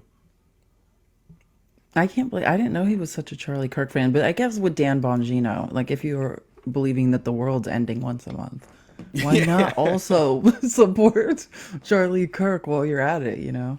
Yeah. Julie Laughing was waiting for a while. Julie, come on up. It's not. It's Mishi. Oh, Hey. Mishi. It's my backup for my backup. Oh, hey. You're not back yet. You just show up every once in a while. Yeah, I just kind of All right. popped in. That I'm was glad- amazing. It's nice to see you. Yeah, nice to see you guys too. I requested so long ago about something completely different, but when I was a Republican, I kind of bought into that CRT crap. Yeah, same. Yeah, And it's the really replacement theory. Like I would hear it and it just made sense. I did exactly what David did. I heard it. I was like, oh, that makes sense. And then I just went along my day. I never went any further than that to be like, wait, what happened? no. I sounded like him. Like they're trying to teach kids this, and with no facts other than Fox News telling me it was happening. So I just believed it, and the more they told me, the more I believed it. And yeah, David's tough. I don't think you're going to get through to him. Well, yeah, we're not. And this is when he said, like, I'm scared, I am. Because look how quickly David went from being, I'm just a patriot, I want what's best for America, I want low taxes, I want less regulation, to I'm now a fascist and I'm cool with essentially, like, look, if some of these people get in power, you think we're not talking about eugenics? You think we're not talking about, like, Well, social engineering is one of America's favorite hobbies. That's what the Heritage Foundation is, a think tank about social engineering. So, yeah, Like- I mean, eugenics. It was studied here. It's like a month ago we were like, David, Trump's a fascist. And he's like, no, he's not. And we're like, well, if he's a fascist, would you support him still? He's like, no. And then a month later, he's a fascist. And David's like, yeah, I love fascism. I'm here for it. As Trump radicalizes and normalizes this speech, speech involving violence and the fascist rhetoric, like it's becoming more normal to David, and he's even defending it now. Like, yeah, it's been it doesn't take David long. It's something will sound outrageous to him, or if you just replace the word Trump with Joe Biden, he'll be like, no, that's not okay. Like, Joe Biden can't take all the power. Like, he does it. It's just Trump. It's just focused on getting Trump into power and letting him do whatever he wants. Well, I was going to say that. Like, would they be totally fine with Joe Biden having more executive power? Probably not. Well, the thing is, that's hard about David is David will be like, yeah. Or maybe not. Maybe he'd just be like, no, but that's why Trump needs it. It's a weird thing. Like, the amount of trust I would have to have in somebody to give them that much power over my life. Like, there's nobody I know, even the people I trust the most, that I would give that much power to, like just universal power. And you have millions of Americans willing to hand it over to somebody who's done nothing but lie to them for 7-8 years now, who they don't know, they shouldn't be able to trust because he lies to them, and they're just willing. That shows you like how fragile our democracy can be. That if enough people decide that they don't want democracy anymore, it's over. You can just end it. If enough people vote for Donald Trump, imagine if Donald Trump won overwhelmingly. Imagine he sweeps through these swing states. He wins Florida, Arizona, Ohio, Pennsylvania, Michigan, Wisconsin. Like, imagine the economy takes a shit the next year and you have enough people that are willing to vote for Donald Trump and it's a landslide. We are in fascism. There are millions of people, like people that have to move. Me doing this every day, it's done. I would not be allowed to do this every day. Absolutely not. I would be targeted. What I said would become unlawful. They would come after me with law enforcement. Like for those of us on the left, we're talking. If Joe Biden wins, the people on the right, you guys are going to be pissed. You're going to be frustrated. If Trump wins, a lot of us on the left are in trouble, like actual physical trouble. and No, we're way We're down the list. dissidents. Yeah, we're way down the list, but it wouldn't take long to get to us. No, and We qualify for asylum in other countries. police. And I think they're normalizing the violence too, that it's okay to have a violent reaction to his rhetoric. And I think that's what's concerning me over the next year. Honestly. Yeah, there's that. You probably saw this, Mishi, the Supreme Court hearing the case that it would undo the riot charges for the January 6 people, specifically the charge of obstruction of an official proceeding. So essentially now the Supreme Court is hearing a case, and the Republicans are arguing that obstruction of an official proceeding should be eliminated, that should no longer be a law, and that we should eliminate that law and retroactively release anybody who broke that law. Like, this is just fascism right in front of our face. And if you get rid of this law, what do you think happens if Trump loses in 2024? What do you think happens in these state races if this law does it? No more law? You're just allowed to obstruct an official proceeding? Well, flip that. If Biden loses, why can't we then behave the same way they did? They have to be careful what they wish for, you know? The short answer is we won't. That's the short answer. You know what I mean? True. Like, I don't have a lot of hope that the left would rally like that. We don't have the Supreme Court to back us up. Donald Trump will certainly weaponize, like, he'll certainly put only yes men in place in the military and the Department of Justice. Like, it doesn't matter how many people we have. At that point, if Project 2025 is rolled out the way they want to, like, we don't have a say. We no longer have a say in this country. Well, I requested like an hour ago when you were talking about presidential candidates, including Biden. Here's my biggest concern, and I believe the long game on Biden, but what if Trump is found guilty of a felony and the RNC, he has to stay, there's pressure, he has to step down, and they put in, I don't know, DeSantis or Nikki. Then I get a little bit more concerned about the matchups against Biden. Yeah, I saw today, Trump has a 4-point lead on Biden. In that same poll, Nikki Haley has a 17-point lead on Biden. This is what I've been saying, is I think that I don't understand why they're not, a lot of them are, the true conservatives that I was never really a MAGA Trumper. They see that Nikki Haley is their win in the White House, but they're not willing to put her in because of Trump. Well, also because woman. But don't you think that, but don't you think that RNC could pressure him or take him off the ballot and put in a Nikki and then a Nikki Biden? Well, they're working. The establishment doesn't want Biden or Trump to be the candidate. Like that, they don't want to, but they also want power more than they want to go against the populace. Like, Trump is far. If he had a smaller lead, if it was closer, I think the establishment and Leonard Leo, I think they would move to make Trump not the candidate. I mean, the people have essentially spoken, and what the Republicans want more than anything is to win. They want power. So can they displace Trump with Nikki Haley? I don't think so at this point. But all of the billionaires, the donor class, the 1% have signaled now Nikki Haley's the candidate. It was DeSantis. He can't control his face, He's not the guy. That's become old pudding fingers, can't do it. And now they're backing Nikki Haley. That's why she has this insane ad revenue now. You can't go anywhere without seeing a Nikki Haley ad now. That's because the Coke pack has backed her. That's what I'm seeing in my town is Nikki Haley. I get more Nikki Haley ads. And I get a lot of anti-Trump ads from Republicans as well. But that's the problem is, obviously you've taken, I hate to tell you this, but in the time that you've taken away from TikTok, Trumpers are still not actively looking to accept facts or truth. They're still not doing that. And that's the thing. Like, I don't know that the Republican Party can do anything.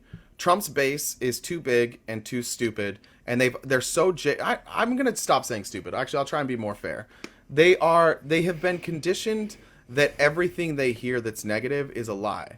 And they believe that. They honest to God believe that if there's something negative, it must be a lie.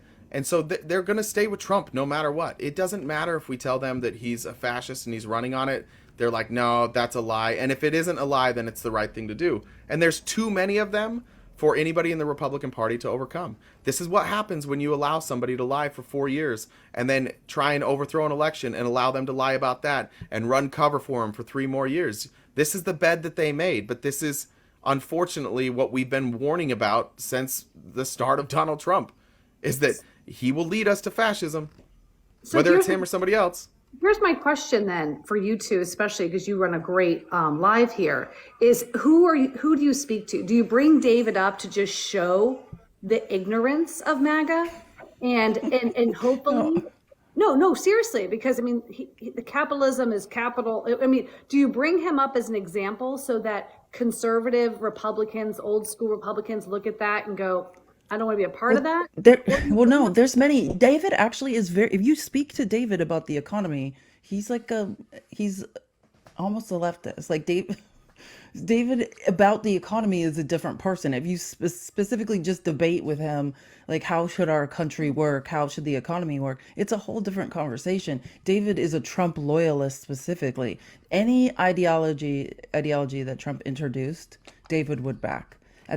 David loves Donald Trump. He idolizes him almost explicitly. Like he got by a PR campaign. So yeah, I mean, it's two different things. But also, like your question to me is, no, I'm not trying. It's not for us to change someone's mind. Only an individual can change their mind. Like all I can do is cast doubt or say, like as a former teacher, like, have you thought about this? What do you think about this? I mean, as a teacher, I'm not looking to tell students essentially what they think or what they should think. I want them to think. So Period. are we better off spending time with people like David or people who literally are? Well, I think everyone in their life has people like David. And I think a lot of people on the internet, like I'm saying, like, how do you handle objection? How do you handle cognitive dissonance? How can you cast doubt? How can you poke holes? Like, I think that for me, it's just an exercise in how do you have these conversations? My end goal is never I need to change someone's mind. Everyone has to think what I think. I can just say, here's how I see things. I'm a little bit maybe more like you, Mishi. Like I do, there's two things that come to mind. Number one, we have a hard time getting up opposition in the morning anyways. You could go on any show. It's difficult to find opposition in the morning, especially when we've been doing it this long. It's the same people over and over. Eventually you just run out of people. But for me, I just want to draw, a contrast. I want to have that discussion. And while I know that like David's mind likely won't be changed, just like Jeff's mind wasn't going to be changed. What is that? Do you have goats? What is that? Is that a goat? That's my cat meowing. Wow. Your cat is aggressive. I know. He's so small too. It's like you would never know why he sounds like that. Yeah. So for me, it's just important to try and draw that distinction when I can. Hopefully there's some people that are in the middle that can see that this guy that came up, and David has some influence, and David is looked up to by some of these Trumpers. It's important for me that when they come up, you do see like this person, they don't know what capitalism is. They don't know what critical race theory is. They don't know what fascism is. They don't know it. They don't know what any of the terms they're talking about actually are. And I just hope that there's people in the middle who can recognize that this is just a game. It's the wool being pulled over their eyes. None of them can give you answers. None of them can tell you what words mean. And so for me, like when I bring up David, I know there's like a collective groan in those of you who are here every single day. But for me, it's just important to try and draw that line as much as I can. And frankly, to be aware of what they're saying over there. Like, I don't want to just spend all day on Rumble trying to figure out what the fuck they're talking about. Dave comes in hot and tells us what they're talking about. Rumble. You know me, I do spend time on Rumble just to watch Junior's podcast. But Truth Seeker is trying to say that we're sowing fear. No, we are not. We are poking holes in a narrative. Like one of my favorite narratives of like Republicans is when you get the people who are like, I'm for small government. I'm a conservative. I don't want to spend. I'm tired of spending all this money. It's like if you know anything about the Republican Party, they are not the party of small government. They're not conserving any money. Yeah. Also, if we're sowing fear, and the things that we're saying are true, like Donald Trump's running on fascism. They want to abolish the Department of Education. They want to take over the FCC, the FTC, the FEC. That they essentially want to centralize all their power into one person. Yeah, like that. You should be afraid of that. There's nothing wrong with saying things that are scary when they're true. The problem is the other side is running completely on fear. And when we broke that down with David, it seemed to be just a bunch of racists fear-mongering that there would be less white people. That was it. So I don't mind using fear. I don't mind talking about things that are scary as long as they're factual. That's not fear mongering. That's just me saying, like, check this out. Isn't this scary? Yeah, it's like we should just be quiet, truth seeker, and wake up in fascism. No, thank you. Yeah, I don't know what we you guys... all have to dig our heels in and pull the country back left. I don't know what you guys think is going to happen. I don't know why you think this is a good deal for you, you Trump supporters. Just so we're clear. Fascism does not go well. Fascism, what happens with fascism is the power gets to the top, and great. Your kids, if you're in a red state, there's a good chance if Trump's president, your kids won't ever have to hear anything about what it means to be trans. But 30 years from now, your kids also won't have any rights. Your kids will just going to be in an oligarchy. They'll work for shit wages. They'll have no savings. They'll have no real freedom because nobody will ever give the power back.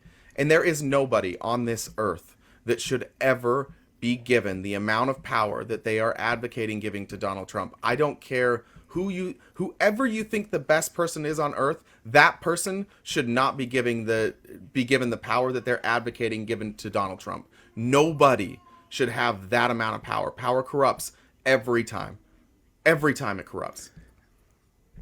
Absolutely. And people who seek that much power, you have to ask yourselves why. Because, yeah, like I know wholeheartedly I don't want it and shouldn't have it.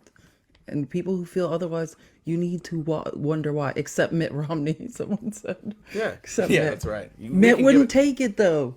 He wouldn't, because he's too good. He's too pure. Oh, my God. But honestly, like... get you to meet Mitt. Oh, please. He's not going to be at America Fest, damn it. I know. He would never. Popular. But that's something you should look at in all aspects of your life. We should all look at that in all the aspects in our lives. Power imbalances. They're never healthy. If you have a power imbalance with somebody else, even if you're the one with the power, you should fix that. You should rectify that. Power imbalances are always unhealthy. It's just that a lot of times people don't want to let go of power because they're afraid that somebody else will use power against them. And that's really what's at play here with the Republicans.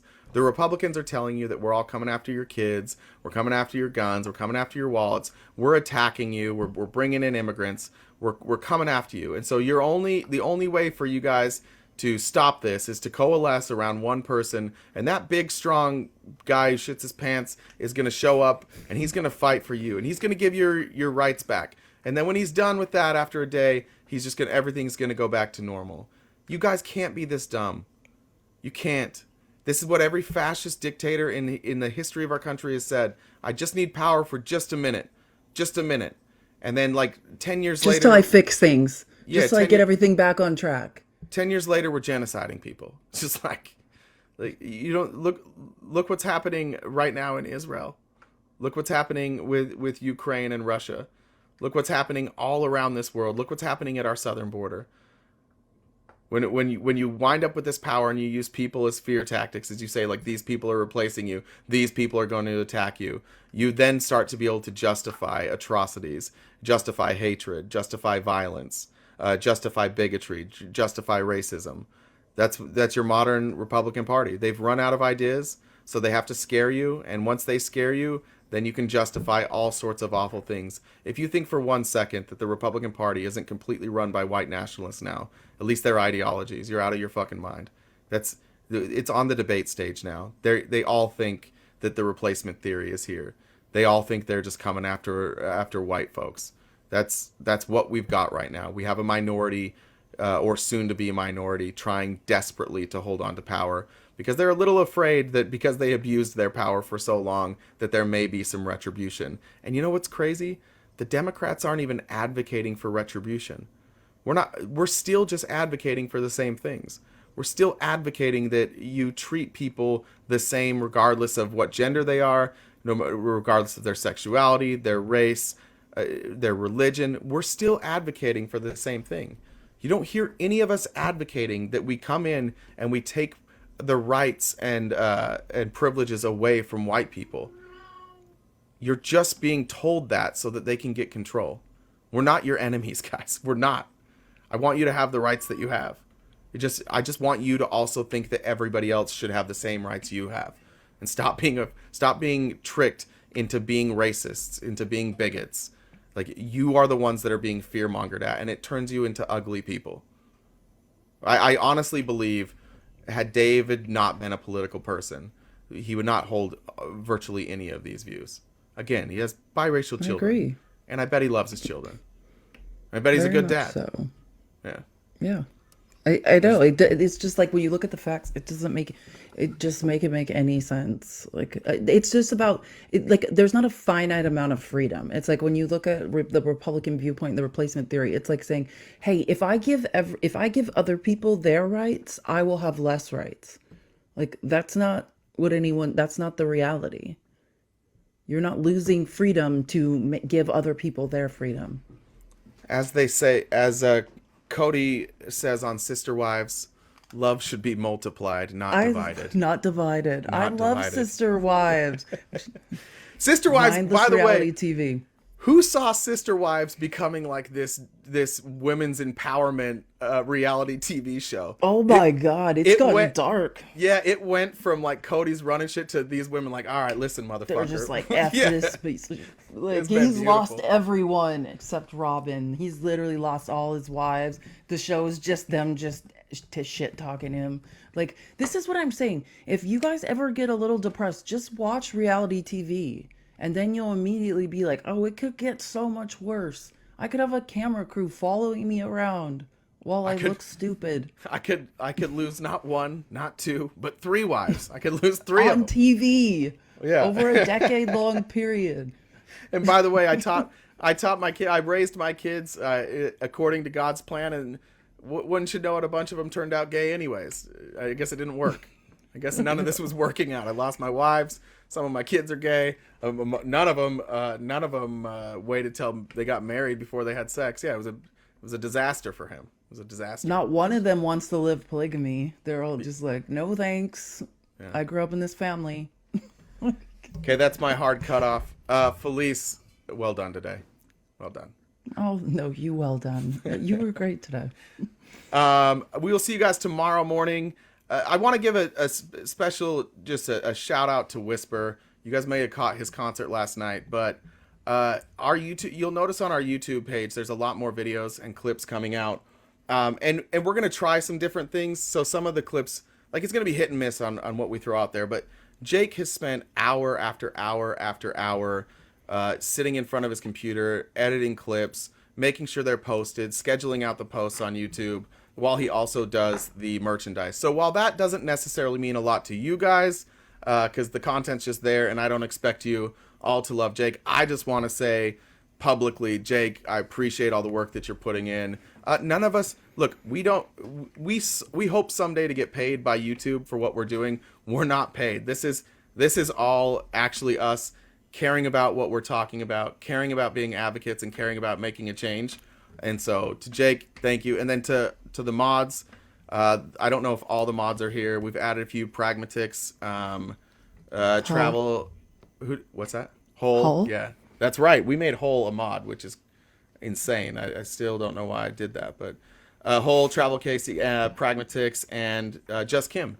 Just Kim, I think, was already a mod in here, but now in the Discord. So thank you guys for the support. If you run across Jake, tell him great job, and we'll see you guys tomorrow morning, 8:30 a.m. to 1 p.m. Pacific, or noon Pacific Standard Time.